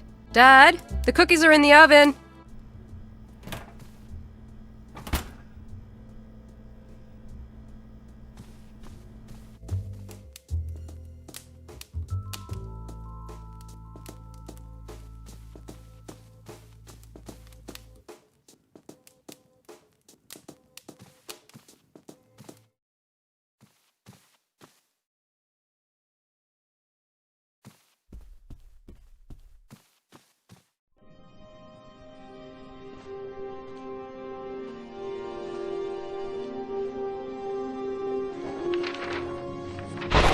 The poor kid was badly scarred.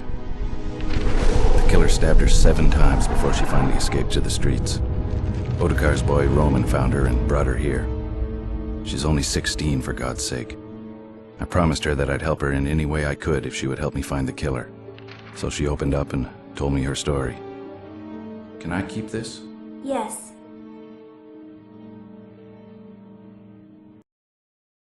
I'm Gustav MacFerson. I'm a private eye hired to help find and arrest the person who attacked you. I'm Vladana Tominova. I haven't said that in a long time. I'm usually just Vladana. Do you feel up to a few questions? I can always come back later. No, that's okay. You can ask me questions if you wish, but I'm afraid I won't be much help. Besides the sketch you gave me, can you describe your attacker with a little more detail? The top hat was black, and so was his cloak. The mask was silver-white. It had motifs on it, but nothing I can describe accurately. When were you attacked? About 2 months ago. Where did it happen? It happened near the park. I was coming back from Mark's studio, and... Take your time. It was very foggy that evening. I heard someone walking in front of me. I could hear his footsteps getting closer and closer. I stopped when I suddenly saw a silhouette appear behind the fog. A man in a top hat wearing a dark cloak was standing in front of me. I froze. I couldn't move. I was absolutely terrified. What happened next? He approached slowly. I noticed that he was wearing a mask when he walked out of the fog. He looked like death itself. I hadn't noticed how close he had come to me. He took a swift swing at me. As he did, I let out a scream. At first I thought he had missed me, but then I noticed the metallic taste in my mouth. I put my hand to my face and looked at it. It was full of blood. Then I felt a cold sensation in my chest, followed by a sharp pain. Then another. Then another. I screamed what seemed to be my last breath. I fainted after that. I woke up in here. He'd stabbed me over and over. It's a miracle I'm still alive. How did you end up here in this joint? Roman found me. He was the one who scared off the killer. He heard me screaming, so he ran in the direction of the commotion. I don't know much about that. You should ask him. You mentioned earlier that you left Mark's place the night you were attacked. Who's Mark? Mark is a local artist. Most of the girls know him. I think he's painted all of us at least once. Was Mark acting strange that night, or was it business as usual? Everything was fine until Inspector Skalnick showed up. Inspector Skalnick talked to Mark. What did they talk about? I didn't really pay attention to what they were saying, but they were arguing about something. When Skalnick left, Mark told me to get dressed and leave. He told me he wasn't feeling well enough to continue. Was he angry? He was, but he made a good effort not to show it. So I left quietly without saying a word besides good night. In general, Mark was always nice. Yes, always cordial, very polite and well-behaved. He would give us double what we charge a client for the time we spent posing. It was a lot better work, let me tell you. I only posed for him once, and I wish I could do it again. Where can I find Mark? His studio is in front of the canal near the old wall. Well, thanks for answering my pesky questions. You're welcome. Take care of yourself, Vladana. And you be careful, too. Thanks, I will.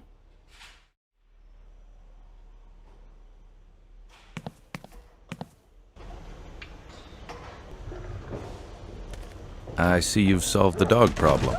Yeah. He's a very good, but very dangerous dog. What is this place exactly? This is our inheritance. Great, isn't it? Peter and me took care of this place after our father died. How'd you get mixed up with a guy like Otakar, if you don't mind my asking? When we were younger, Peter and me had a small operation going. Petty theft was our main business.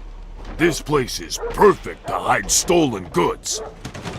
Anyways, Peter and me would get arrested from time to time. Suffice it to say, the thieving wasn't going good. We're not exactly good at blending into the crowd. Did you guys ever wear masks? Masks? Yeah, to cover your face, to hide your identity.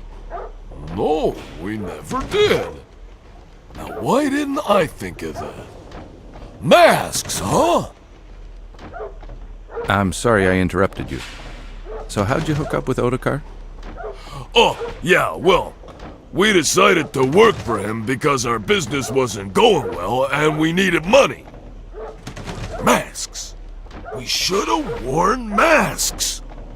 And? So, Ottokar offered to pay us good money to protect certain investments he had in the neighborhood. And that's pretty much it. Did you ever think of doing something else? Well, yeah, of course. No one wants to do what we do. We do it because we have no other choice. What I really wanted to do is open up a club. Not a joint, but a classy place, like I seen in pictures of New York. Ah, I know what you mean. Huge classy joints where you have a host at the door that escorts you to a table and lots of different acts on stage from across the country. Yeah. Also, a small orchestra that plays jazz music. Well, you never know. It could happen, right? I would doubt it. Yeah, who am I kidding? It's a dream itself just getting into one of them. Well, it was nice meeting you, Roman. I hope our paths cross again. It was nice to meet you too. And, thanks for getting me out of jail. Think nothing of it.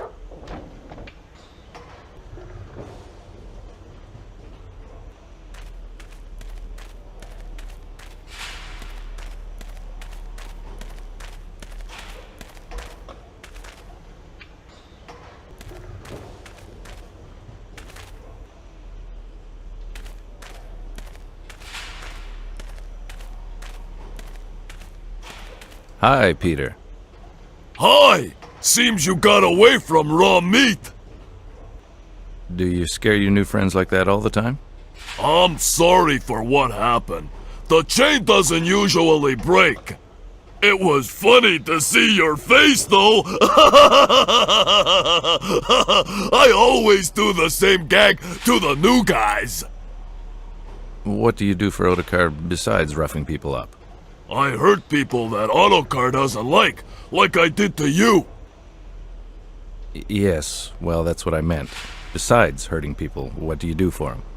No besides, I just hurt them. You're not very quick. But you make me laugh. Okay, I guess that's my cue, Peter.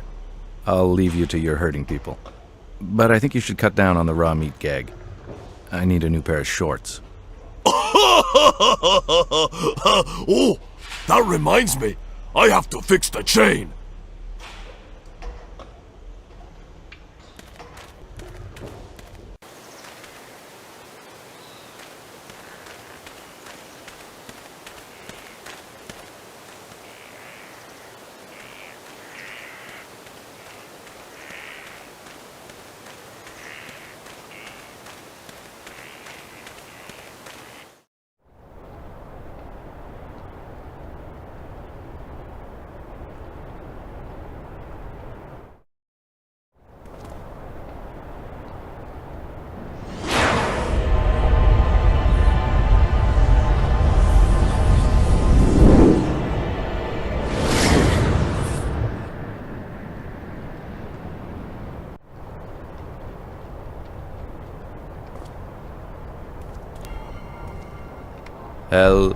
Hello? Hello? Yes? Sorry about this. I knocked and the door opened, so I came in. That's quite all right. And you are? I'm Gus MacFerson. I'm a private detective hired to help out with the local murders. Really? A genuine private dick, and I can tell by your accent you're American, too. This adds so much to the authenticity of the stereotype. The name is Mark Ackerman. Pleased to meet you. Likewise. Are you British? No, I'm a Yank, just like you are. The accent is due to living in England throughout most of my childhood. You see, Daddy is an ambassador. I sort of picked it up along the way. I hardly notice it anymore. Marc? Qui est-ce? Stay in your position, Napolina, please. Do you have time for a few questions? For just a few, yes, of course. It's sort of exciting, this private detective stuff. This was a while back, but do you remember when Inspector Skalnick came here to talk to you? Actually, according to rumor, you had an argument with him. Is that correct? Yes, it is. And do you mind telling me what it was about? Not at all. He accused me of being, as you put it so eloquently earlier, the local problem. He accused you of being the killer. Yes, can you believe the gall? I mean, really, me, a killer? It's totally preposterous. Did he elaborate on his theory? Not really. He only confronted me. He didn't present any proof or real evidence to support his allegations. I'm afraid you'll have to ask him about his little hypothesis. I'm sorry, but I have to ask this. Did you ever employ these women other than for modeling? I was always professional, Mr. MacPherson. I never touched those women. Again, I apologize, but I have to ask these types of questions. It's quite all right, I understand. Marc, j'en ai marre! Well, I believe that's my cue. Yes, indeed. I must get back to work before... Yes, I know. Thanks for answering my questions. Can I come back later, maybe when you're less busy? Certainly. As I mentioned before, your best bet is to talk to Inspector Skalnick. Well, again, my thanks. You're quite welcome. And good luck.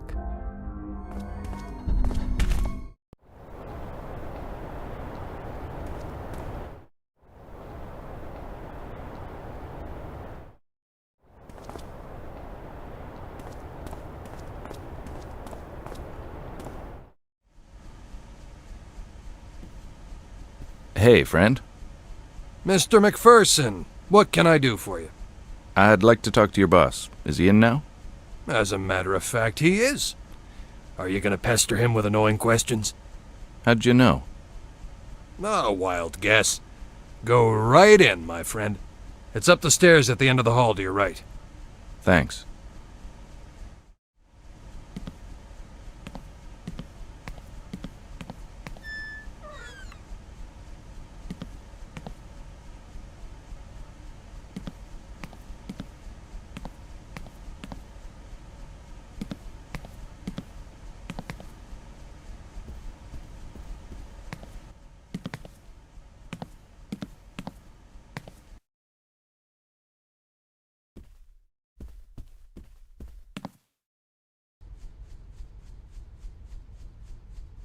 Inspector Skalnick? If it isn't the knight in shining armor. Ha ha ha, you son of a... What do you want, MacPherson? I was on my way out. I'd like to ask you about Mark, the local artist. What about him? Well, I thought I remember you saying that you had no suspects related to these crimes. And this charming gentleman says otherwise. What did he say exactly? He said that you accused him of the crimes. May I ask why? Yes, I considered him a suspect. Wouldn't you? It doesn't matter what I think. That's all the time I have for you. Fine. Can you at least lend me the files on the other victims? No, MacPherson. Why not? I just want to consult them. Hey, I thought we were working to... No, we are not. I work for the mayor, not the whores. Well, now, it seems we work for the same kind of people, except my clients have character and honesty. This concludes our conversation. I have business elsewhere.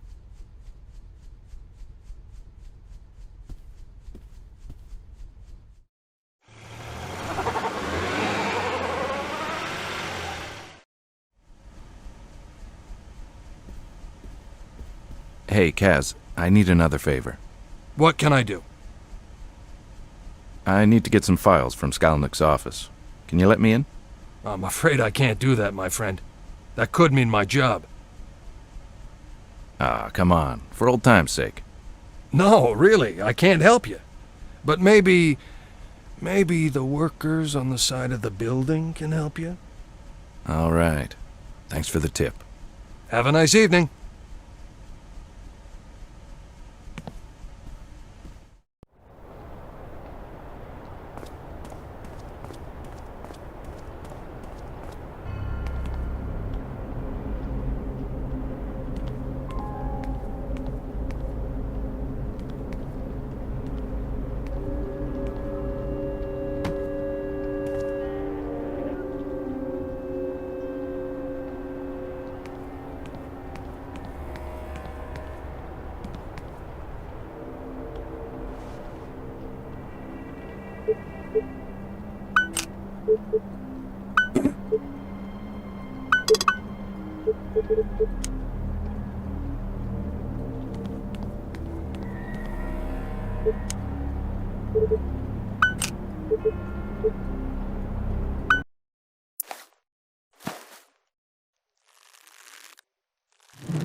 Thanks. I got what I needed to continue. Anything else I can do for you? No, not right now anyway.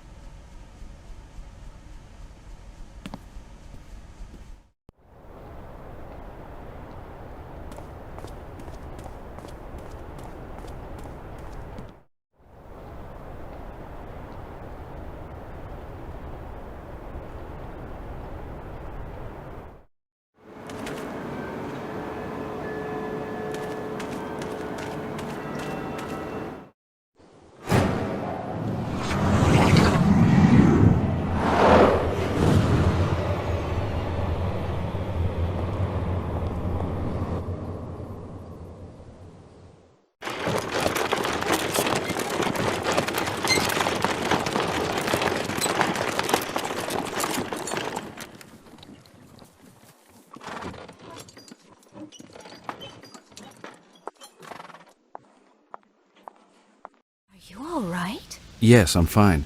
Didn't we talk about you staying at home safely, behind a bolted door? Yes, we did, but we also talked about me going to see the doctor.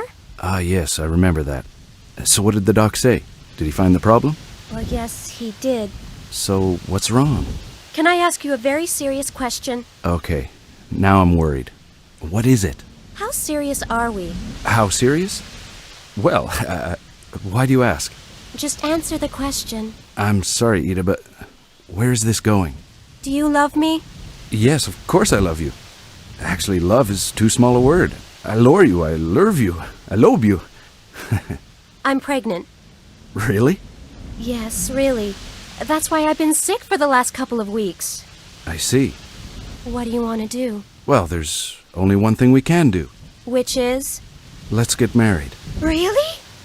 Let's do it in New York. I have some friends and family that can help us get started.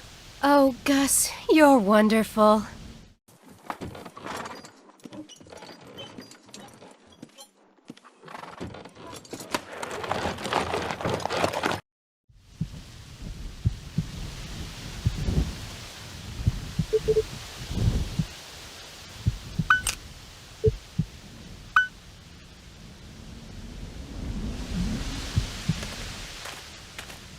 Looks like the benches have been changed. Now where are the old ones?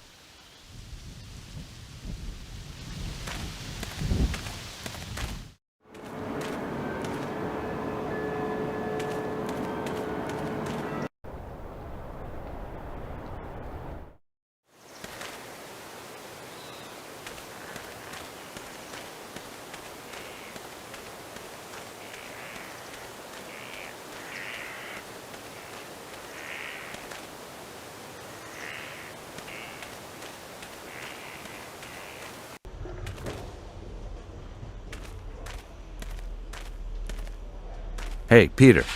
Hello, Gustav! I like your name. It reminds me of my father. Oh, your father's name was Gustav? No, Michael. I can see why you would think that. Anyways, I need to ask you a question. Did you guys ever receive some old public benches? Yeah, we did! They're right over here!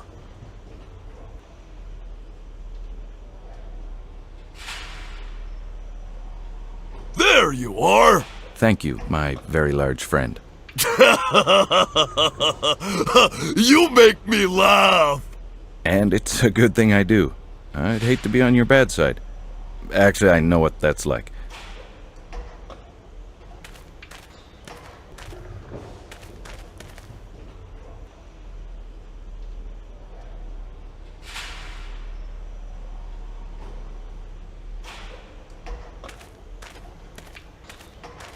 Why did you want to see the benches?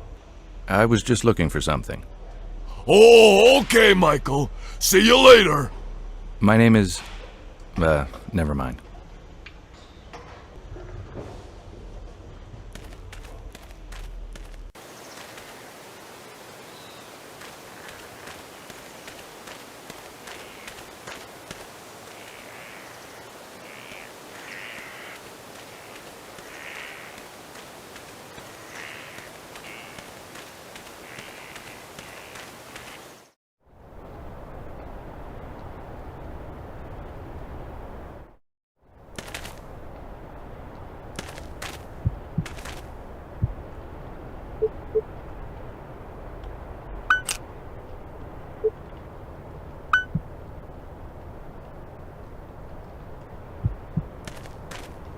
That bath was empty at the time.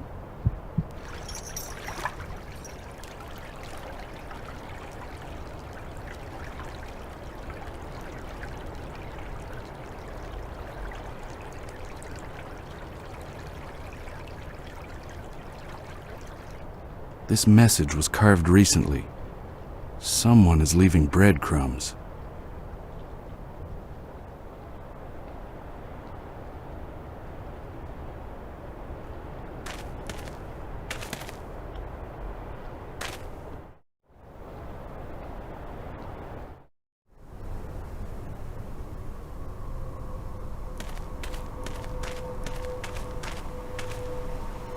Hello again. Hello, Mr. MacPherson. Can you help me out with something? Of course. I want you to take a look at this picture. Do you remember what happened that day? Yes, I remember. How can I forget it? I'm the one who found Katarina. Inspector Skalnik asked me a few questions. At that particular time, was there something out of the ordinary? Something you might have seen that struck you as odd? Or maybe something you know about the area that no one else does? Well, the only thing I saw that seemed out of place is that Inspector Skalnik threw something into the sewers. Did you see what it was? No. He turned his back and he let something drop. I saw it fall between his legs. It was something shiny because it caught my eye. Well, thanks a lot for your help. You're welcome.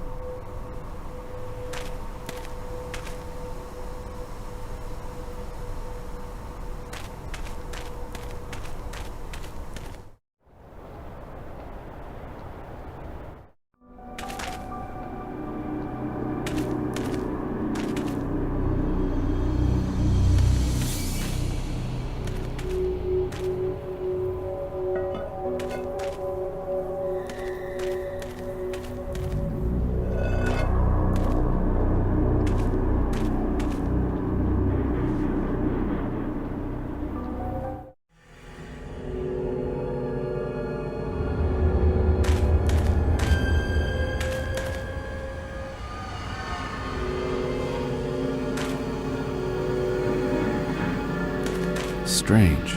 Someone locked this recently. That lock is brand new.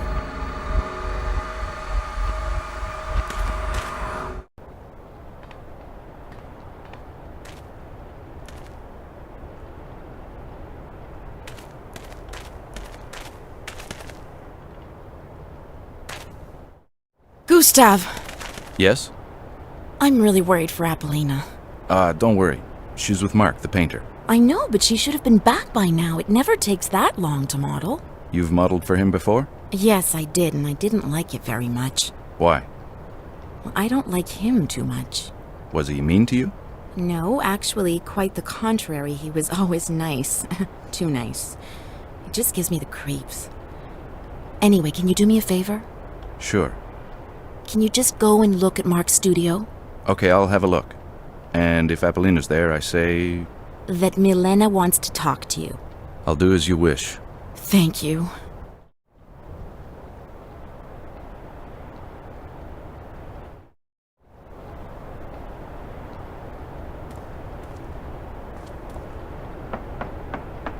Strange.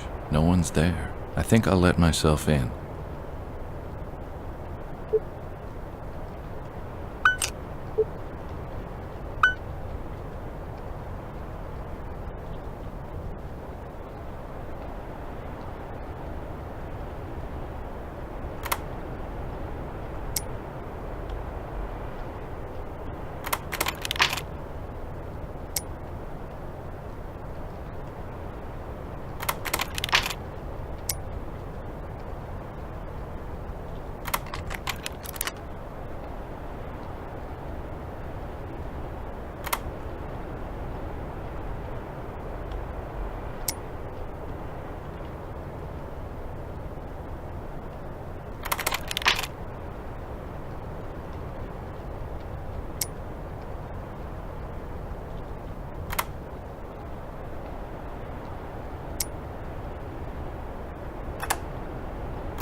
I don't recognize the one on the left, but I certainly recognize the one on the right.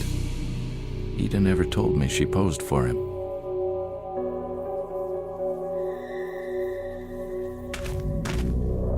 The one on the left reminds me of Frantiska. On the right side, I haven't a clue.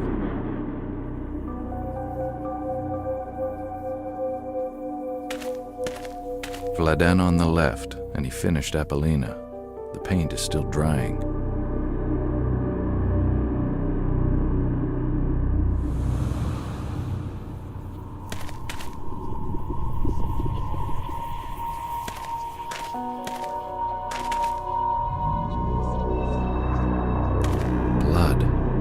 Recent, too.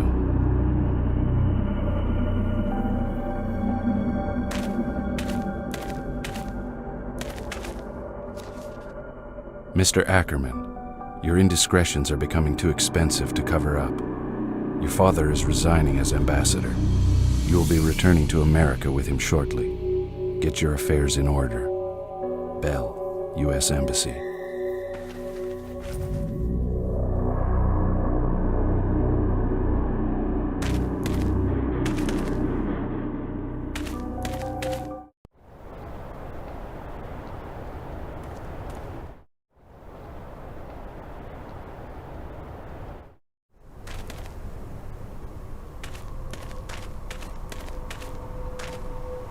So, any news? I went inside and there was no one there. Did you find anything? No, but I definitely want a word with Skalnik. Miss Milena, have a pleasant evening. I'd stay off the streets if I were you. Tell me what you found. I found nothing. Stop worrying.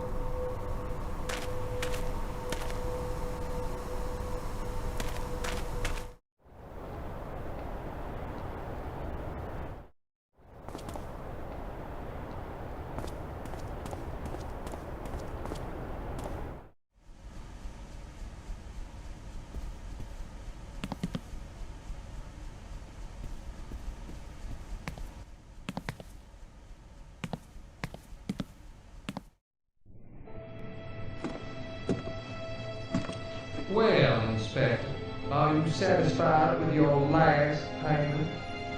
Yes, it's very adequate. The ambassador wishes you good luck in finding the murder. I think that concludes our agreement. Farewell, Inspector. My thanks to the ambassador.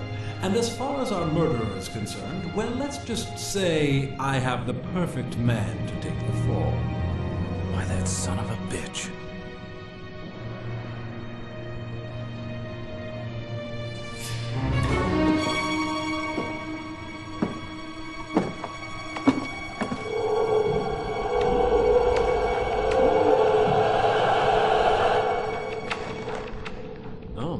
God! Wow, I never imagined this. I mean, this isn't the image I had of your room. Miller, what the hell are you doing here? I imagined something more along the lines of Hellraiser. Christ, Miller. Sorry, I'm in shock here. I came because the prints on the bottle and the partials match at a 99% probability. Kolar seems to be our best bet. Really? Yes, and I thought you'd want to pick him up. Okay, I'll meet you over there. Wait for me before taking action. Of course I will.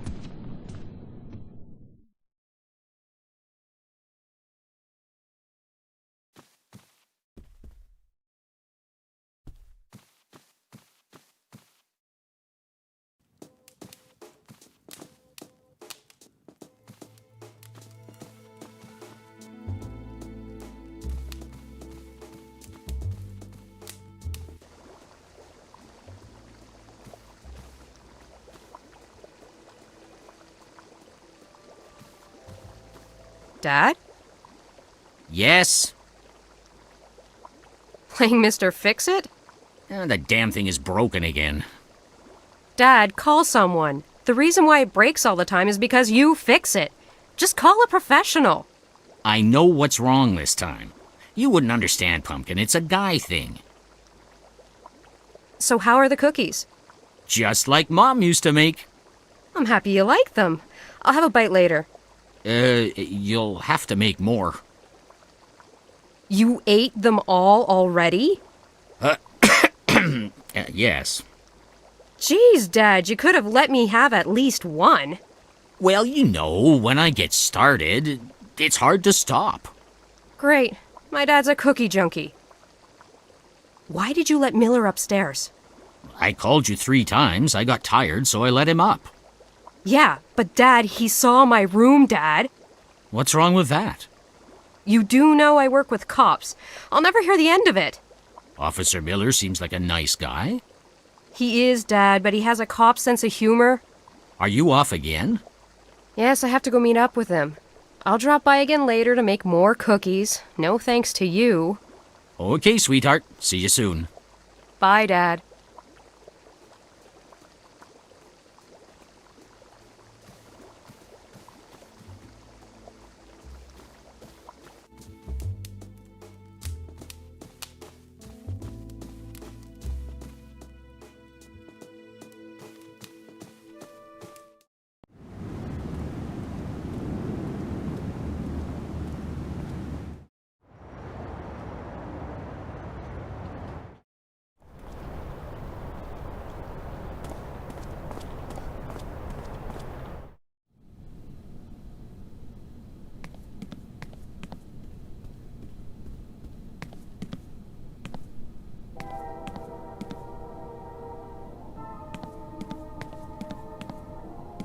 Hey, Miller. Hey.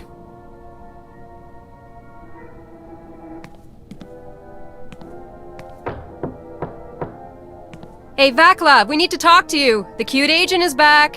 What's the cute agent thing? Shh. Hey, listen.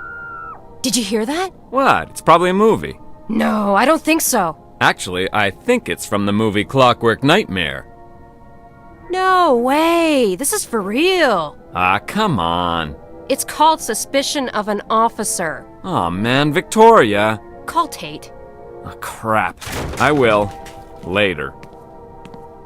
Oh my God, Miller, you were like, absolutely right. It's like a movie. You're not funny. We could get into serious trouble. Christ, Miller, lighten up. Let's check out his room. See? I was right. It is Clockwork Nightmare.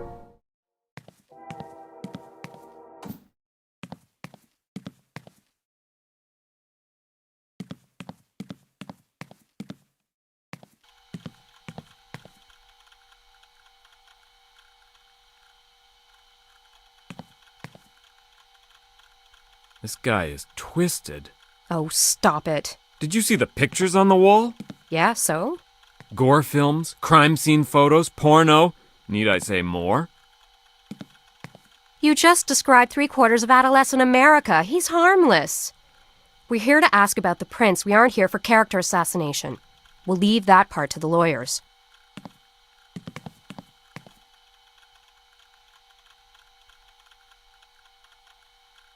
Hey, we need an officer to guard a door.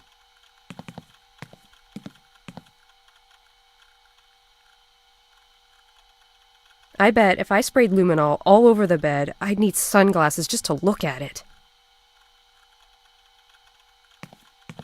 Oh, look, it's the award winners. Bundy, Gassy, Berkowitz, Ramirez, Fish, Ridgway, and DeSalvo.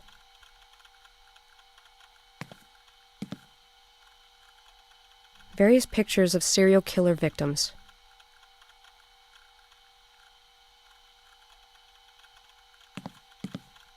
Various articles on serial killers.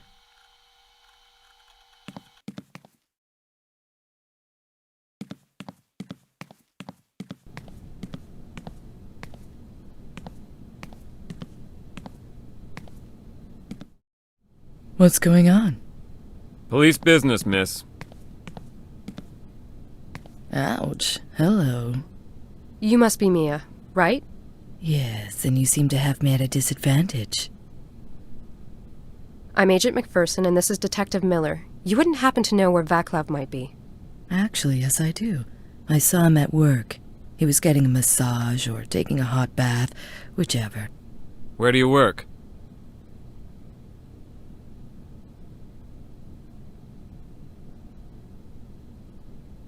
Where do you work? Here's my card. The address is on the back. Can you check it out? I'll meet you over there. Sure. Better than being ignored. Do you mind if I ask what you do there? Not at all. Actually, I could show you if you'd like, 'cause I can see all that tension in your shoulders and neck. My apartment is just a few steps away. Thanks for the offer, but I have to decline. I really need to talk to your friend Vaclav. Friend? Vaclav is a nice guy, but he's no friend. He's a neighbor at best. Sorry to interrupt the flow of your questioning, but can I be totally blunt here? I'm not sure I want you to, but go right ahead. Are you spoken for? Not quite what I expected, but then again, it could have been worse. To answer the question, yes, I'm spoken for. Oh, how unfortunate. I don't have much time to chit-chat now, but I will contact you later. I'd like to ask you a few more questions. Anytime. My offer still stands if you ever change your mind. I'll be in touch.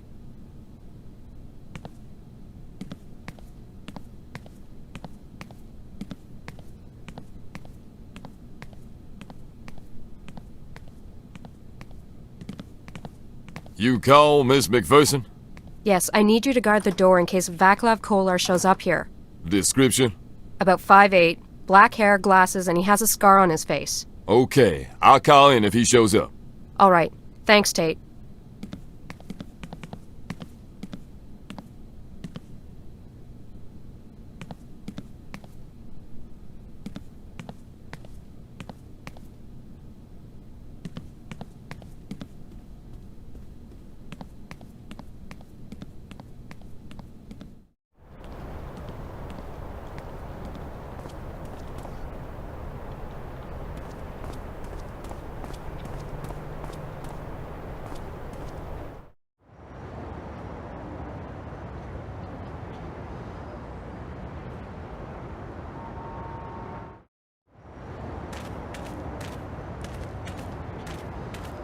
I think I might have screwed up.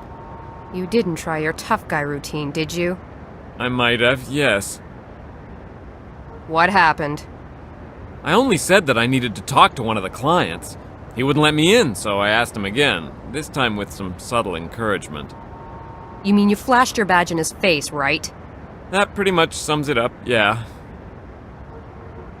Then what? He asked for a warrant, so I'm screwed. No way we can find a judge at this time of the night and so close to the holidays. Correction, we are screwed.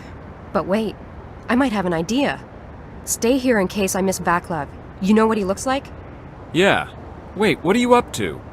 Just watch the door, I'll be right back.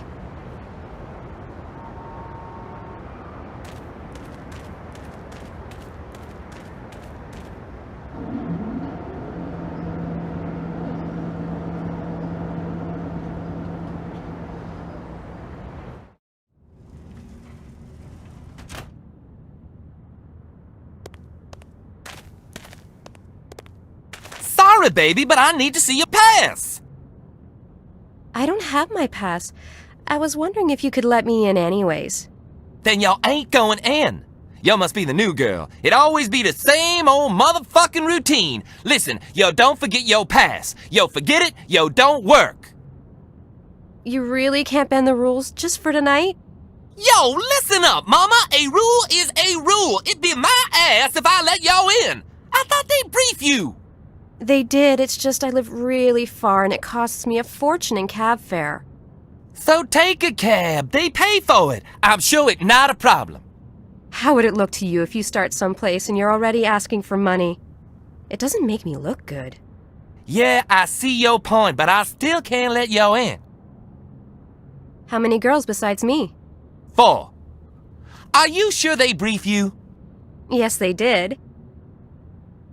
Do you like working here? I mean, how is it?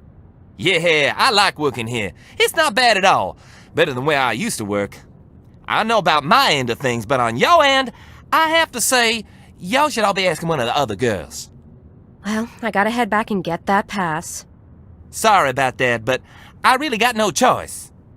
I understand.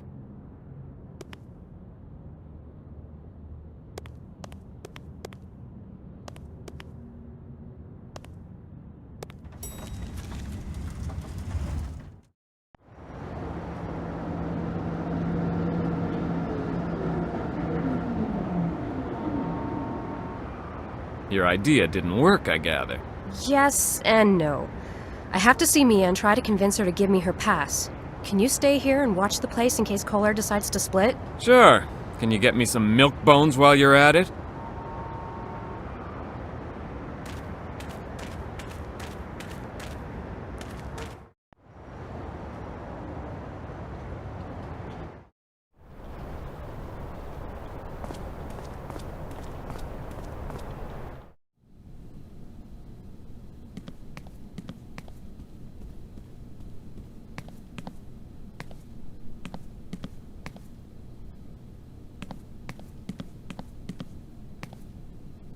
Hey, Officer Tate, how you holding up? Oh, I can't complain. At least it's warm in here. So nothing, huh? Nothing. Not a goddamn thing. So, Agent MacFerson, why'd y'all come back? Forget something? Sort of, yes. I have some more questions for Mia. Oh, I have to say thanks for the recommendation y'all gave to the vice captain. He was really impressed. My pleasure, and how did it go? Nothing official, but I'm probably in. Congratulations! That's great news. I just thought you should know, and thanks again for everything. Well, God knows you've earned it.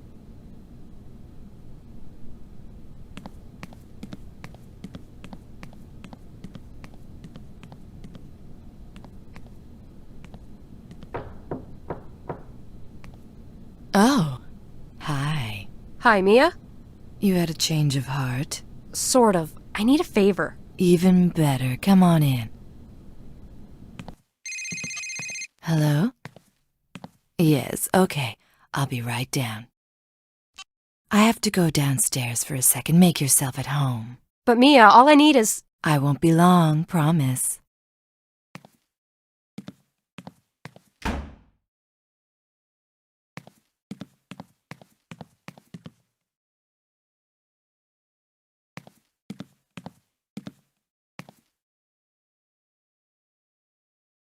Hey, this looks like the girl whose photo we found in the body.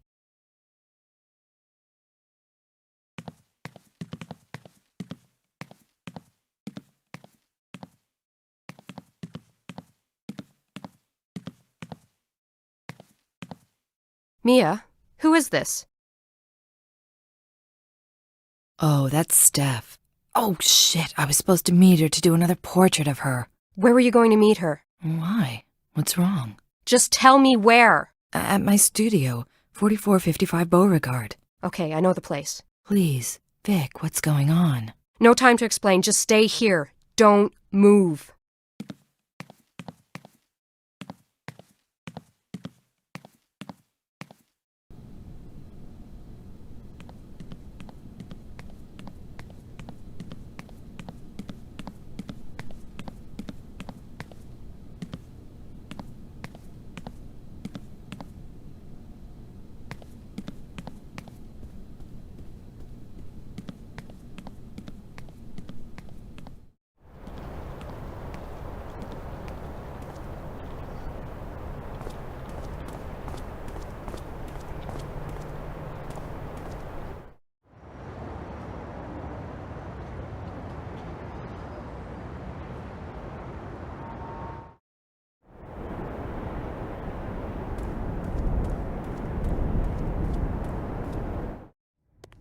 Hey, Richard.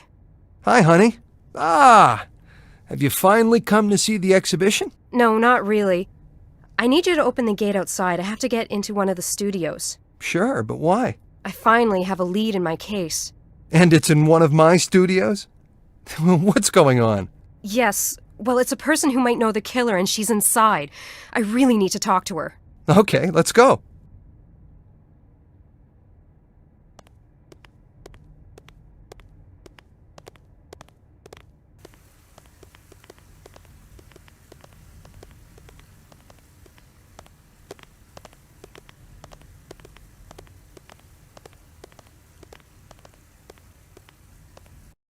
I would have appreciated you taking an interest in my work. Oh my God. Vic. Shit. Oh my God. No. Mia! Wait! Shit. I have to stay here to secure the scene. Call the police and go find Mia. Okay.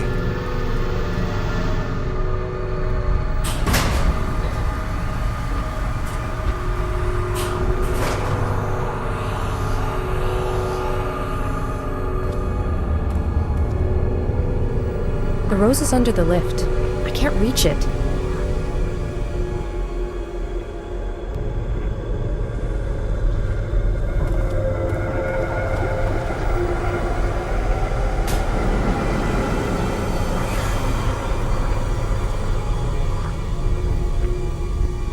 It's written, a sinner's pardon. I'm really sorry, Stephanie. I should have taken that shot. Damn it!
Browning.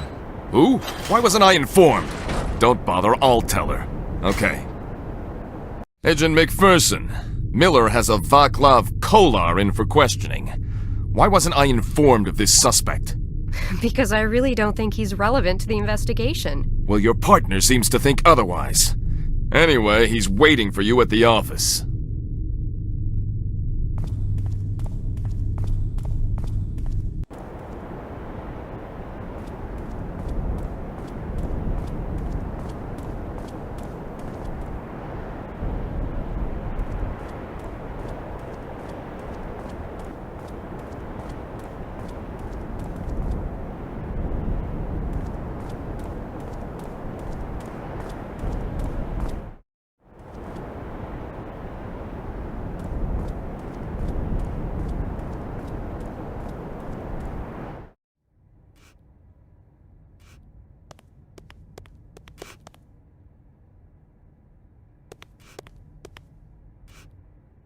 Richard, Yeah?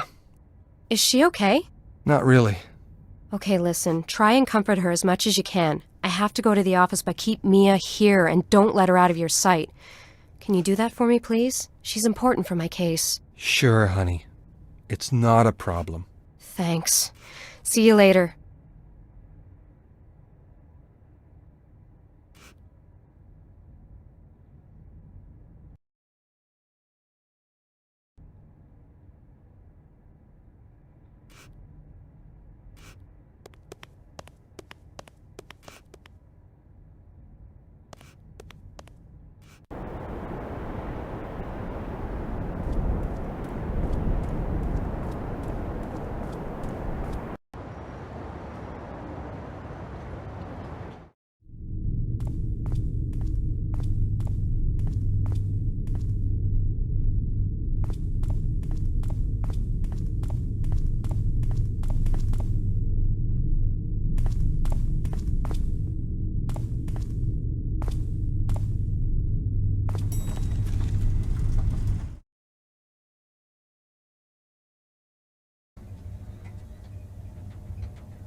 Hey, Victoria, over here!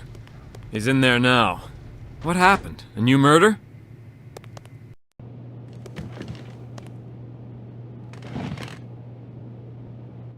Hi, Vaclav.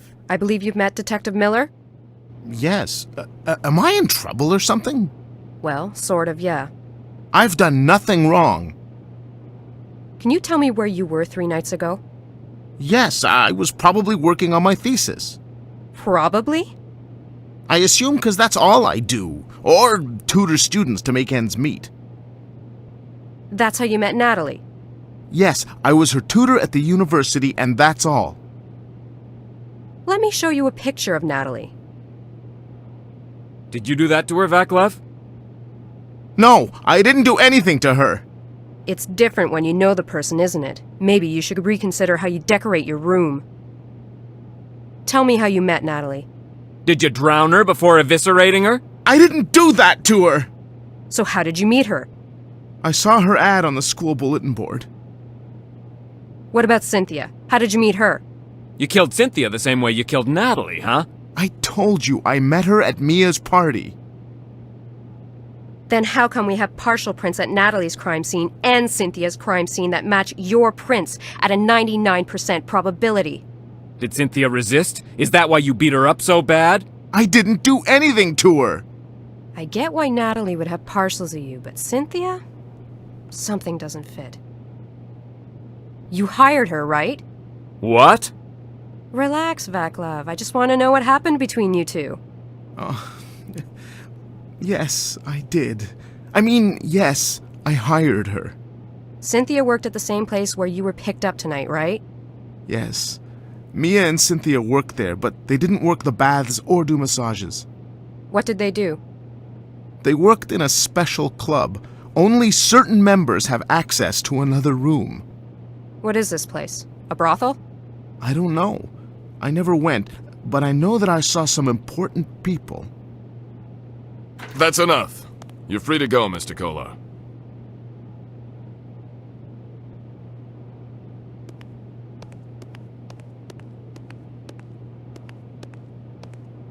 What the fuck was that? What was that, Detective Miller? Why are we letting him go? On what grounds? He's definitely not a suspect. The prints are a match, but they're circumstantial evidence. I'm out of here. Wait, Agent McPherson. No, you wait a goddamn minute, Browning. Prints are not circumstantial evidence, you idiot!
The title is Perfect Love.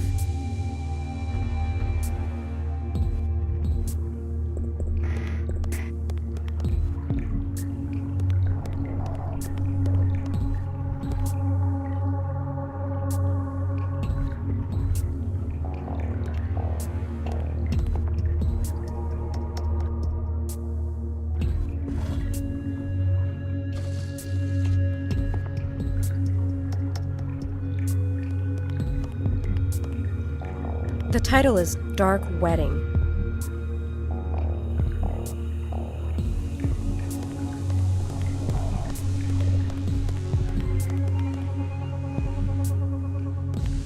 This one's called For Better or For Worse.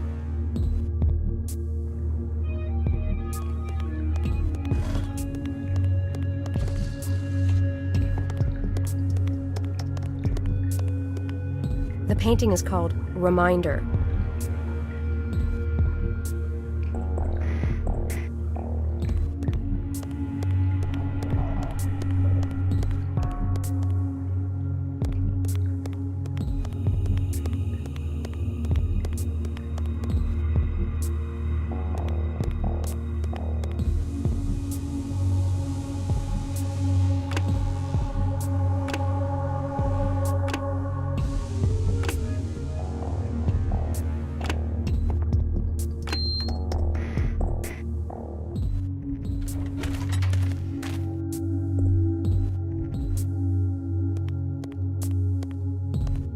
It says, I am the mistress of pain. Give me what I desire most.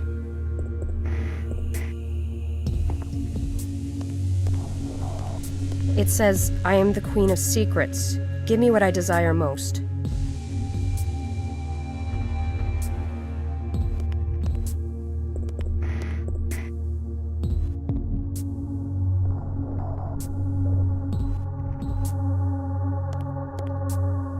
It says, I am Lady Temptation. Give me what I desire most.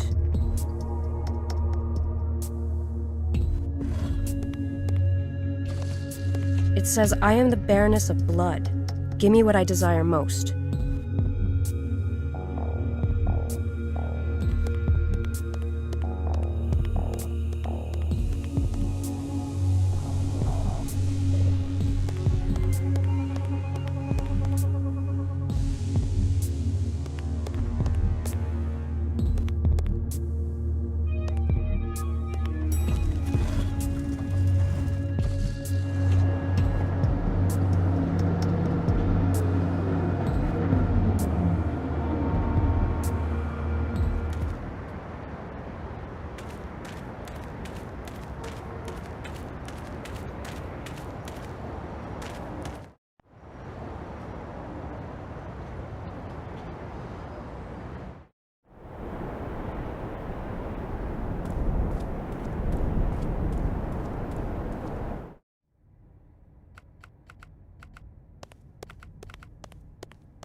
Mia, do you know how the statues work?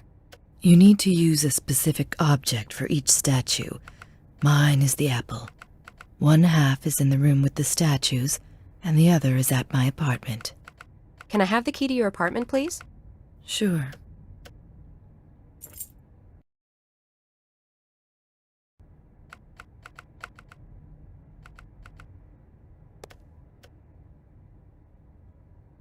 Mia, how do the statues work? You need to use a specific object for each statue. Mine is the silver apple.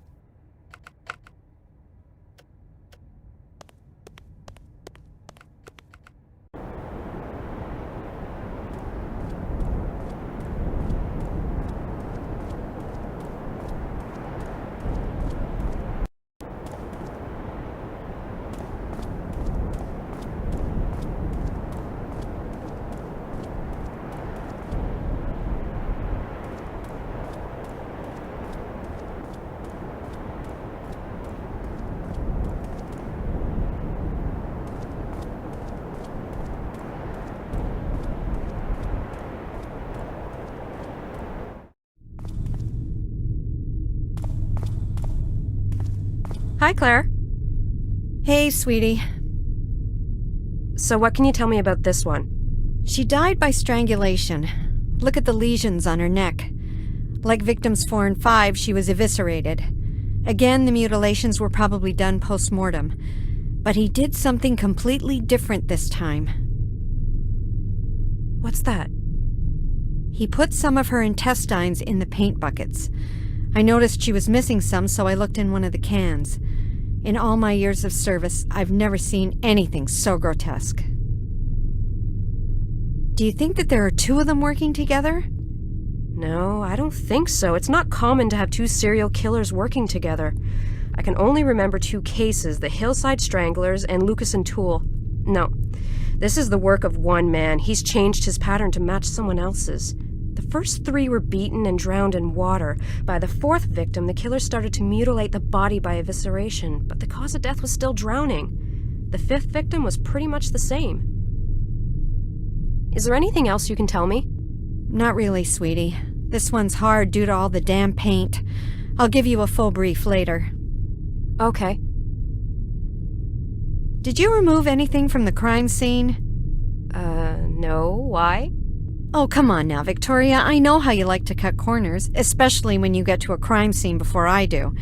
What, you think I forgot what you pulled on the Mississippi case? No, I would never assume you would forget anything, actually. Yes, there was a photo in the victim's left hand. Also, I grabbed her work pass. Oh, yeah, I found a silver rose under the elevator over there. So that's why I haven't found anything. Victoria, please don't do that again. Or do it, but tell me what you took before you rush off to God knows where, okay? Promise. What's up, sweetie? You look whiter than aspirin. Well, I'm a little freaked out. Okay, Claire is worried now. Talk to me, sweetie. I've been reading my grandfather's journal. Well, it's not really a journal, more of a case memoir. Anyways, it's about a case he was working in Prague. He was hired by some local prostitutes to help stop and arrest a serial killer. My grandfather accepted freely, too. Well, to cut a long story short, the murders in Prague resemble the ones we have now. I have this eerie feeling that the killer knows my background and he's mind-fucking me. You think that our killer found out about your grandfather's case in Prague and is now copying that killer's MO? That pretty much sums it up, yes. That is freaky. If the killer does know about your grandfather's case, why not be more blunt about it? What do you mean? Well, why doesn't he rub your face in it? Be more obvious about it. He is, but I'm not picking up the signs. Like the message, disturbed sanctuary. And now this one, a sinner's pardon? He is definitely rubbing it in my face. I'm just at a loss for their meaning. Did you finish reading those memoirs yet? No, but trust me, I will. I have an errand to run first. It's a good theory, but I think you should finish reading it. Okay, thanks for the info, Claire. It's not much, but it's a start.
The door's locked.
It says, I am Lady Temptation.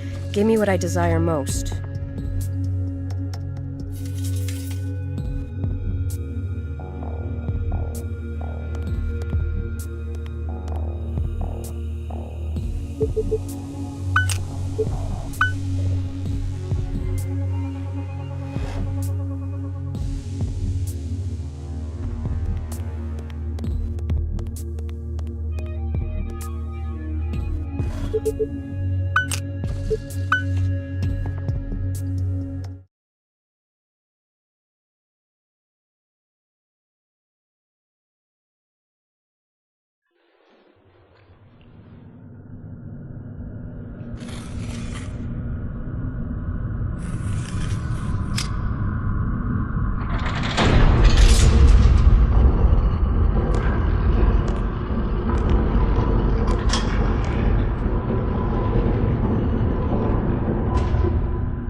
And this is the living room. Note the extremely sadistic-looking scorpion-like chair.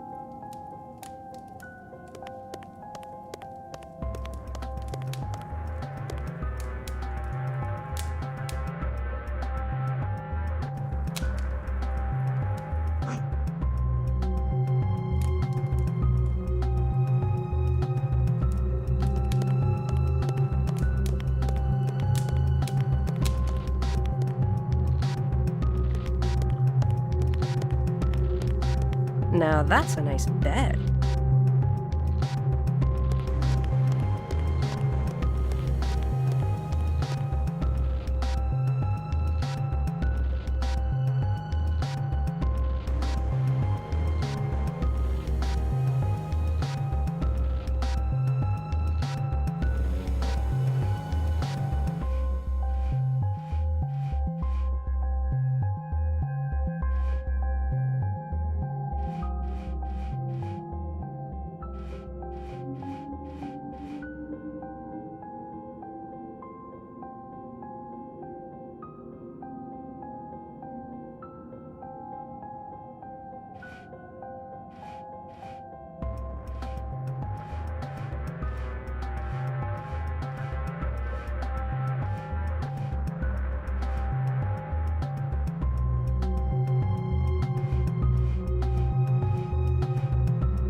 Mark Ackerman?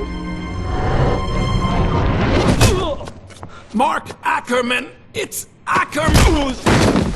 So I was to take the fall for this, huh? You little son of a bitch. So you covered his tracks for money, huh? You know how many died for your greed, you bastard? Huh? Do you? I'll make sure you go down. Oh yeah. You have the right to a phone call.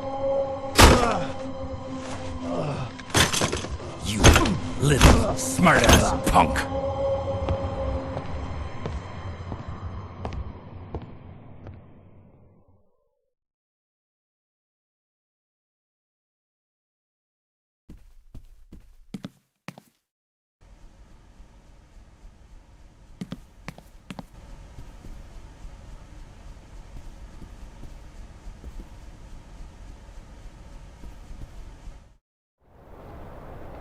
Gus! Hey, friend. What's wrong? You look like you've seen a ghost. There's been another murder. Where's the body? It's at the old lavatory. But you can't get there. The bridge that went there has been out for years. Listen, this is probably going to be the last time I ask you this, but can you do me a favor? Well, I don't have the time right now. Time is the favor. Don't warn Skalnik right away. Just give me a head start. Can you do that for me? Okay, 5 minutes. No more, no less. Great. You take care of yourself. Goodbye, my friend. Goodbye? Oh, yeah. Goodbye.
Another ring.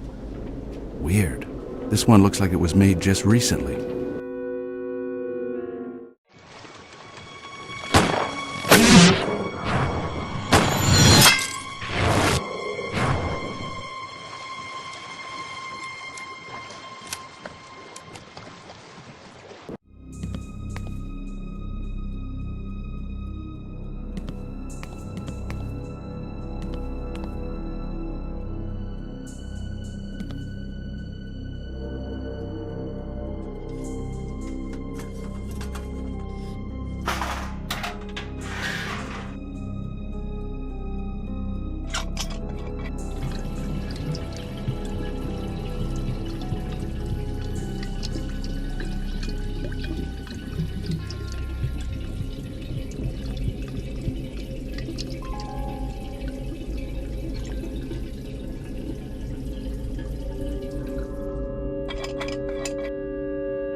Wake up. Wake up, Alice. Look, I'm glad you followed the breadcrumbs, Mr. MacPherson. I wanted you to witness my latest masterpiece.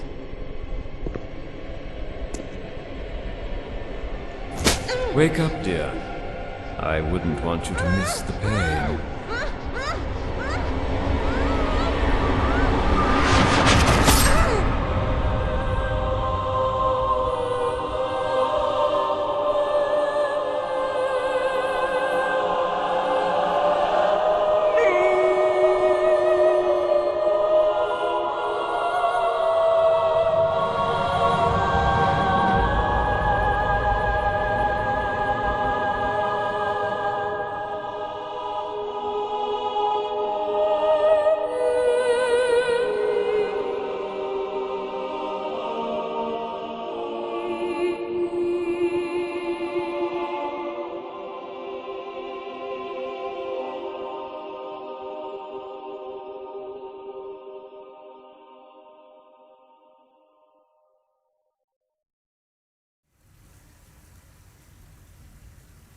This painting is called Death Do Us Part. The woman in this painting appears to utterly disregard the suffering of the man kneeling on the ground beside her. Again, we see the recurrence of a dark tunnel, with an ominous figure lurking in the shadows.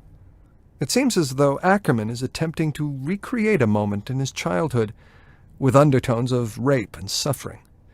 Note the position of the man in this painting.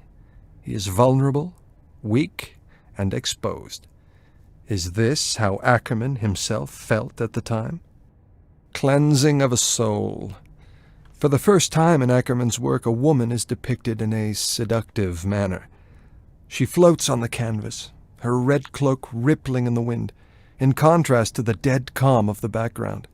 Red, representing passion and seduction, dominates the foreground, but is surrounded by ominous tones of dark purples, grays, and blacks, the colors of death. The woman's eyes are missing, perhaps representing increasing confusion and anger towards the women in his life. Bridge over troubled water.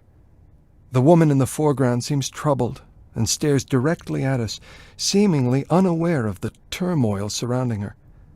The vast and tumultuous sky, usually representative of freedom and openness, instead feels oppressive and looms eerily over the landscape. Is this Mark trying to get back at his mother? This painting is called Streets of Prague. Ackerman only lived in Prague for a few years. We can see the recurrence of a dark alleyway. Look at the colors in this painting. It's almost as if the walls are bruised and battered. Clearly, Ackerman had a very negative view of the city. A sinner's pardon. The woman depicted here is clearly in a vulnerable and submissive position.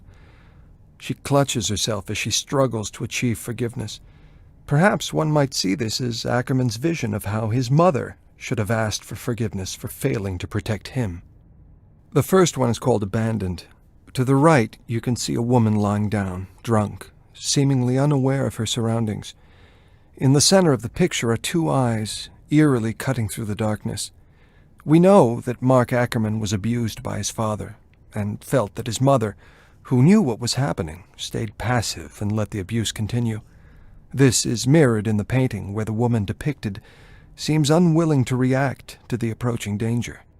This one is called The Pupil. The title suggests that Mark connected with the subject of this painting. Although trapped in his own prison, Ackerman was able to find escape through his pupil, represented by the light reflecting through the window onto the subject. He is using this man to escape from his own prison. The title is Mindless. This man is literally mindless. Note the stitches on his forehead where he was presumably lobotomized. This represents Mark's worst nightmare, being trapped in a prison of both body and mind. Although standing in a corner surrounded by darkness, an open window sheds light onto the scene. In a cruel irony, however, the subject is unaware of this window to freedom and remains a prisoner. Ah, Beatrice. The woman depicted here, a nurse, seems to represent Mark's ideal woman, and perhaps she was. Attentive, loving, and seductive, she is surrounded by angelic hues of white. Her skin tone is rich and alive, in contrast to his earlier works. This one is called Dr. Hyde, and is the first in his L.A. series. We know that Ackerman was committed to a mental hospital in the 30s. The man in this painting represents Mark's psychiatrist. It is a caricature of a dishonest man, whose gaze is masked behind thick glasses. The painting has an air of condescension. Look at his smile. He looks like the village idiot. It is obvious that Mark had no respect or admiration for this man. This painting is called Moonshine Traffic, his second painting in Chicago. One senses that Mark is comfortable here. The sun is rising, pushing out the darkness.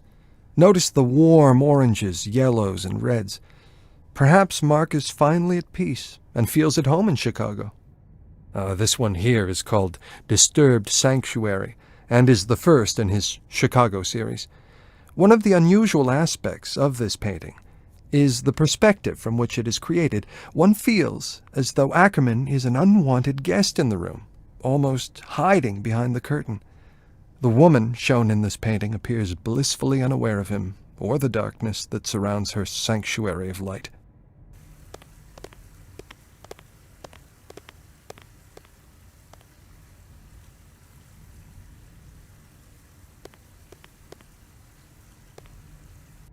Mia, do you feel up for a few questions?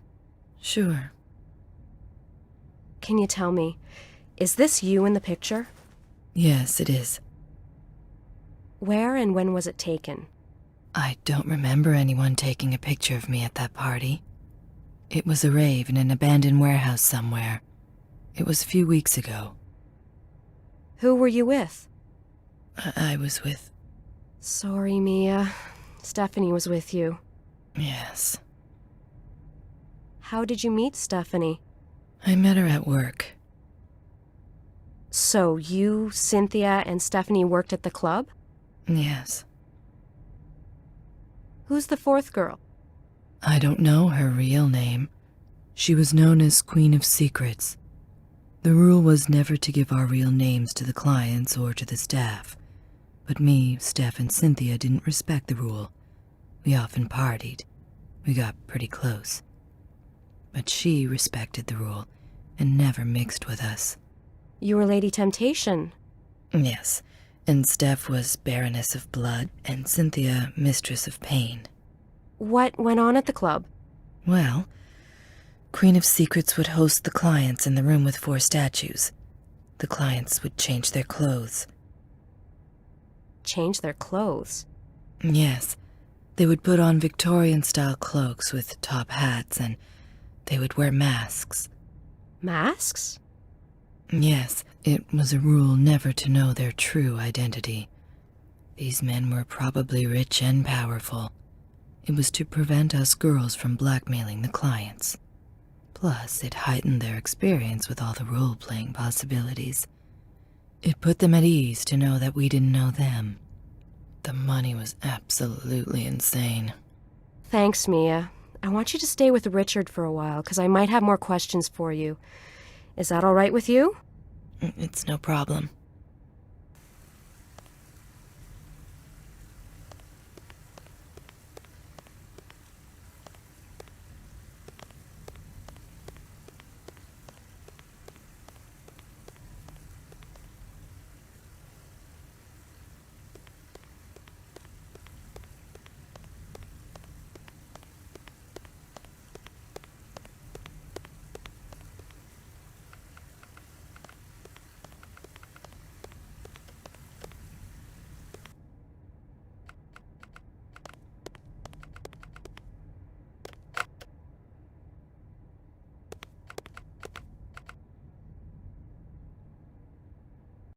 Do you have any more information about Mark Ackerman? All I have is a book that the Department of Fine Arts printed. May I have a copy? Sure, honey. It's on the presentation stand in the center of the exhibition. Why the sudden interest? It has something to do with my case. What? In what way? The killer left 2 messages at 2 of the crime scenes. Disturbed sanctuary and a sinner's pardon were written on the walls. I didn't know what they meant until now. You mean the killer knows about Mark Ackerman? Yes. That seems unlikely. Ackerman's pretty much unknown. This is the first time he's going to be exposed to the public. That's why you have to give me a list of all the people who sold you the paintings and a list of the people from the Fine Arts Department who are involved in this project. Can you do that for me? Sure, but it'll take time. Thanks. See you later. Okay, I'll go work on that list.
Claire?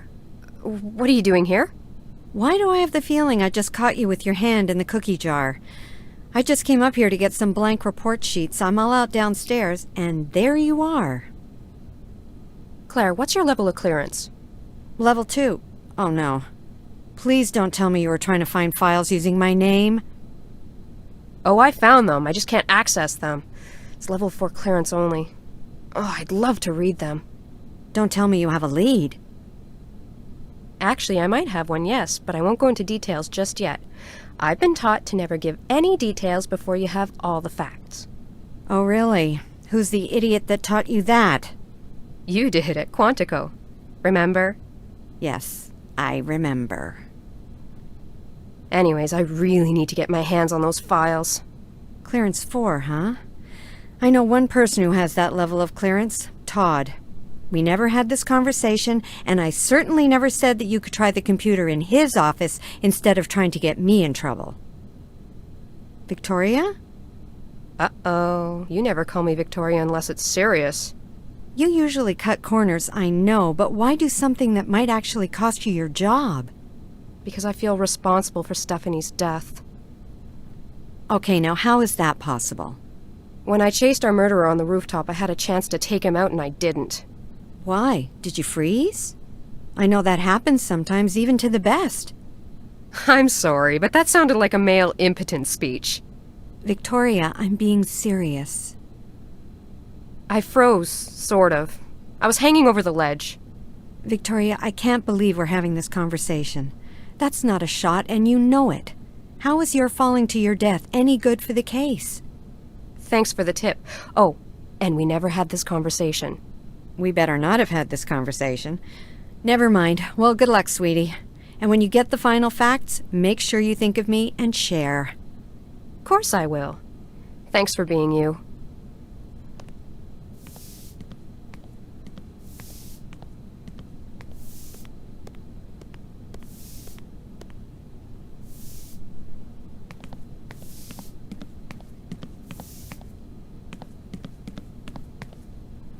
Hey, do you think I could borrow those keys? Over my dead body, señorita.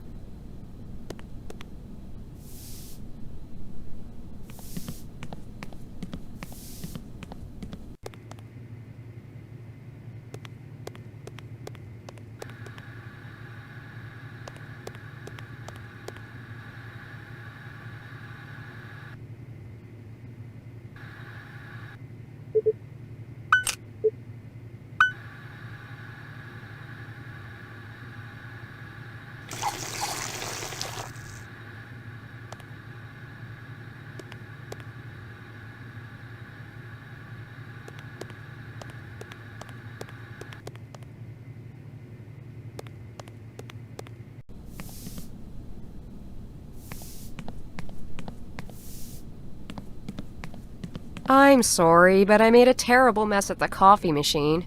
Oh, that machine is so stupid.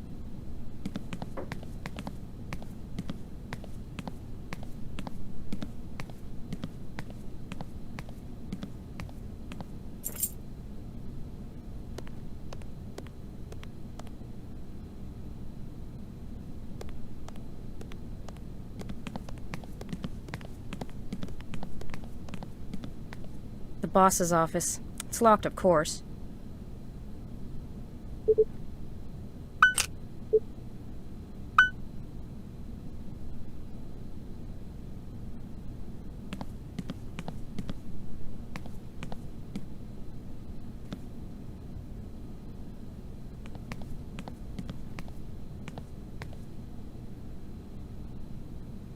I don't need that.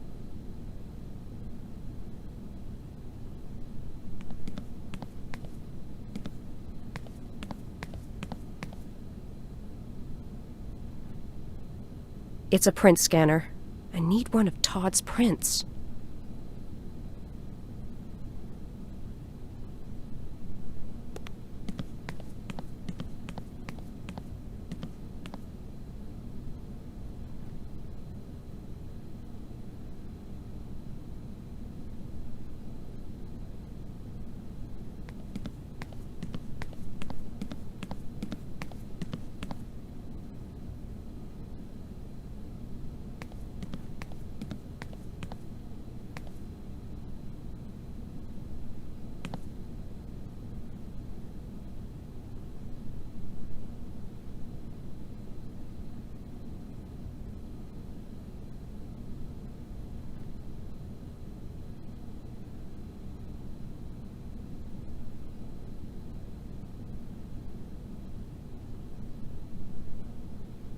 This will do nicely for prints.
Door's locked. It leads to the archives room security corridor. The security panel for this door must be on the other side.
Those documents my grandfather stole.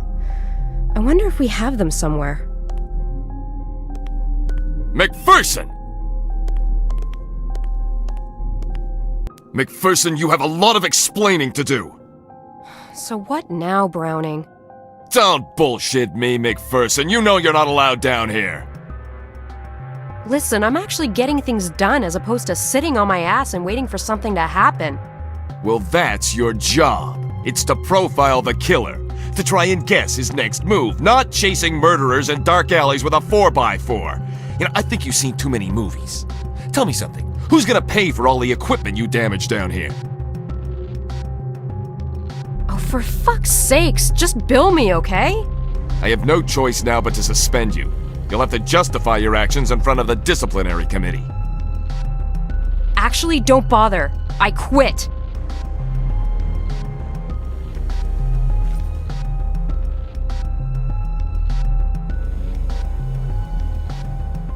Oh, that's just what I expected from you. A quitter. You're nothing but a little rich girl who, when she doesn't get things her way, just quits. Fuck you, Browning. You don't know me. Maybe, but I know you're not getting away with this.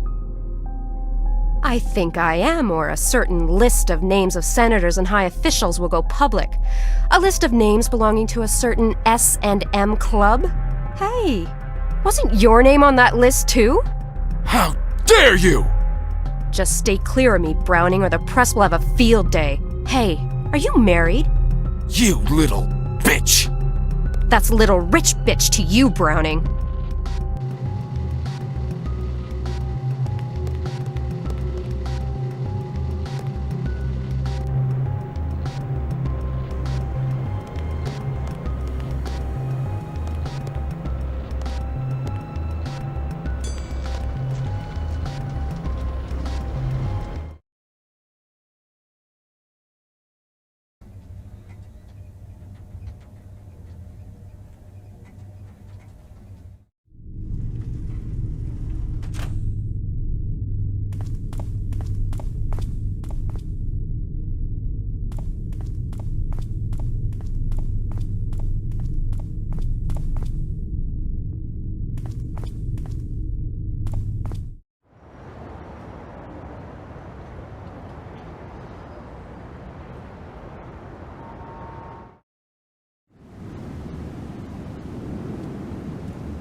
There's a lump here. I need something sharp to cut through, but I don't want to damage the painting.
was living a nightmare. Edith's suffering had just ended, and mine was only beginning. I took to the streets, blinded by sorrow. Why couldn't I protect her? What if I hadn't taken the case? But Milena's sweet voice brought me back to reason. She suggested we hide somewhere since the police were sure to be looking for me. Vladana's place was the safest spot, but we couldn't stay for long. We all had our reasons for leaving Prague. As for me, I wanted to get back at the bastard. We got out of the city on a small boat, and a couple of Roman's friends set us up with a ride to another town. From there, we took a train to Le Havre, France. We bought 4 tickets for New York City. America wasn't the country I had left behind. Poverty was at an all-time high, and the economy at an all-time low. We managed to get in through some of my connections. Then I got this in the mail. One article was about a series of murders in Chicago that were the same as the ones in Prague. I contacted Chicago authorities, but they wanted more proof. Even so, it was enough for them to confront Herbert Ackerman. He countered with an offer they couldn't refuse. Money, lots of it. Ackerman's name was safe, but they forced him to commit Mark to an institution. Fearing blame for the murders, I crept into the offices and stole any documents that might protect me. I found a full confession signed by Ackerman telling the story of his son. That bastard is in the loony bin where he deserves to be. I heard that they moved out west. Some years after, a cop from LA contacted me about a case. Strange murders of prostitutes, badly mutilated. I sent him what I could, but I told him I wasn't going near it. I wasn't going to sacrifice the one I loved again. Milena and I got married and settled down in Chicago. I went back to the ordinary missing persons and cheating husband cases. And gladly, too.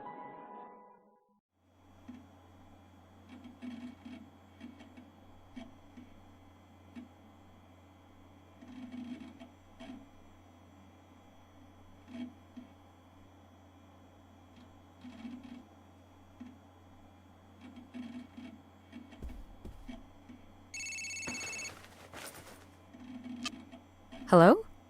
Hi, sweetie, it's me. Hey, what's up? I answered the phone at your desk because the damn thing kept ringing. Anyways, this guy named Vaclav something was a little hysterical. He said that he heard a scream and some noises coming from his neighbor's apartment. I figured it might be important, or you might know what he was talking about. Yes, I do, thanks. I'll check it out. Oh, did you find anything in the files you were looking to access? Yes, but not as breathtakingly revealing as I'd anticipated. But it's given me a new lead. I think I'm going to LA. LA? Why LA? It'd be too long to explain, but I'll fill you in as soon as I get the chance. Before you leave, I hope. I'll try. Anyways, I gotta see what's wrong over at the campus. Okay, sweetie. You be careful. I always am. Bye. Bye.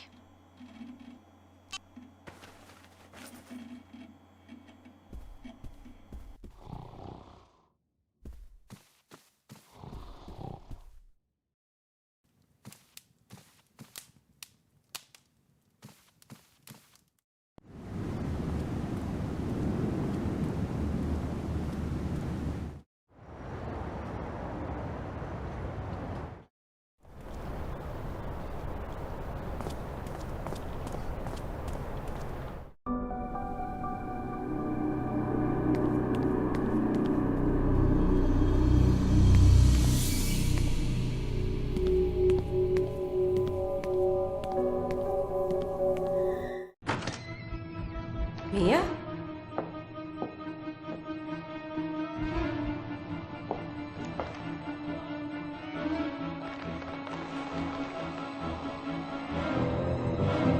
Oh, shit. Mia!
Agent Victoria MacFerson.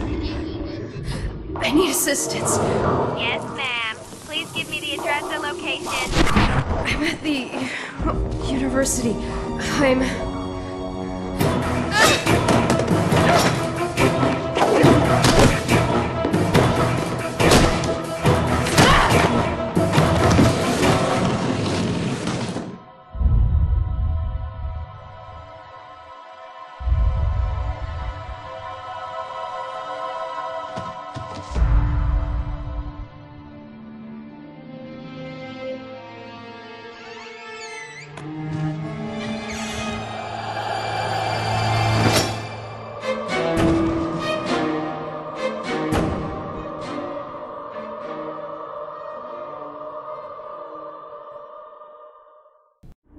Ouch!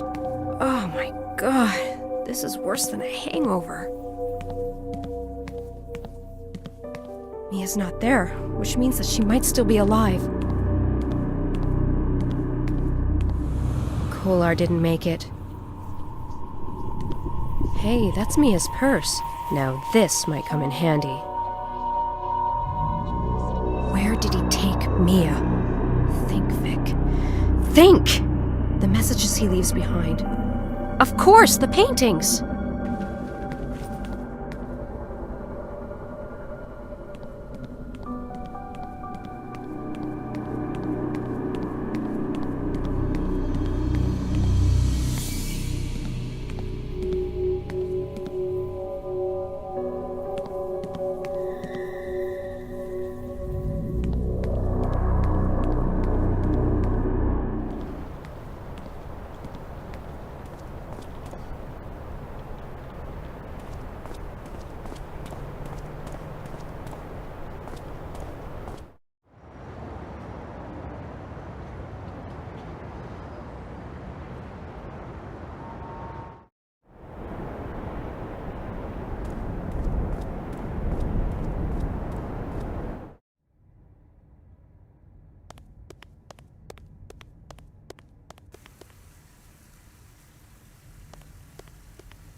This one was already copied by the killer.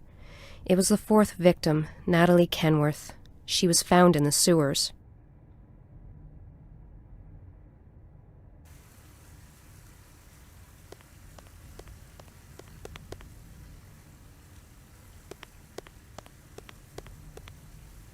The killer depicted this painting already.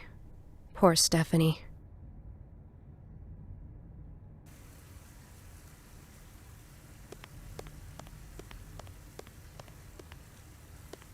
I don't think our killer took a plane ride to Prague.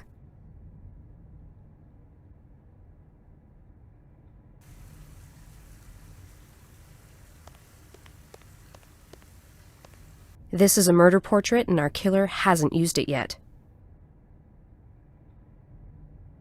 That must be the Charles Bridge.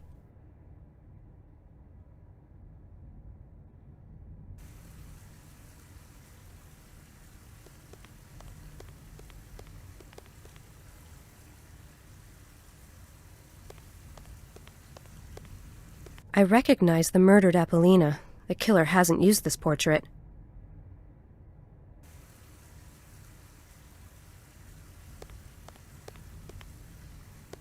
That's Ackerman's masterpiece, as he once said to my granddad. I don't think our killer has gone as far in his sick, twisted game yet.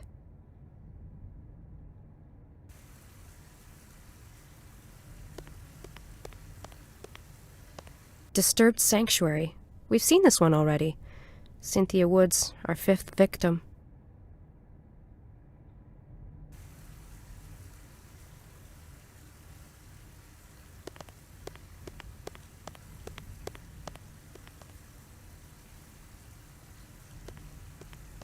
Another one from the Chicago series. That's probably in the harbor.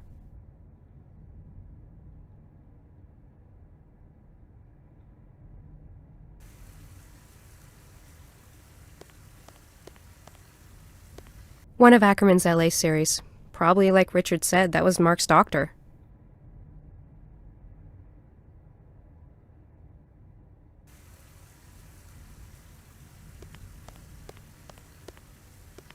probably from the mental institute in LA.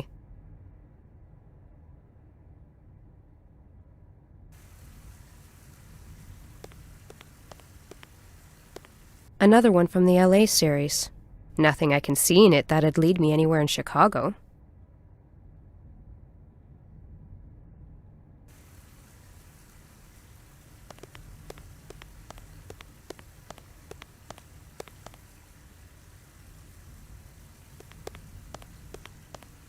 Granddad was probably right. Maybe Ackerman had someone on the outside. That's what I'm going to find out when I go over there.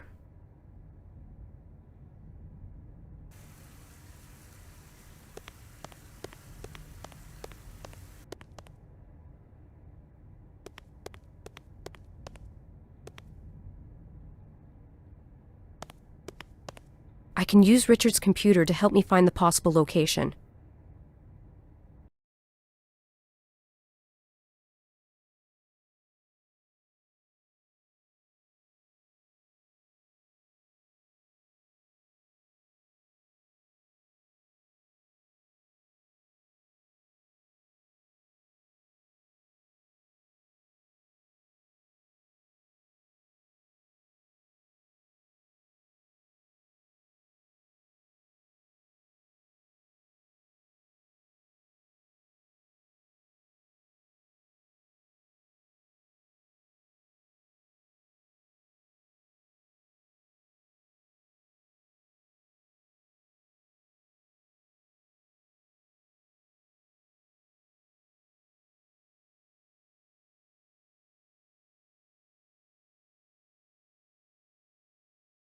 That's it! That's gotta be it!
hospital. Are you okay? Yes, I'm fine. Did they find the body? No, not yet. They're still dragging the riverbed and diving. Damn. I know how you feel. I want closure too. I got my tickets for LA. You still think you're gonna find answers over there? You got him, sweetie. It's over. Not for me. Claire, I'm gonna have to let you go. I'm gonna rest for a while. Okay, I'll drop by later and see how you're doing. Okay, bye.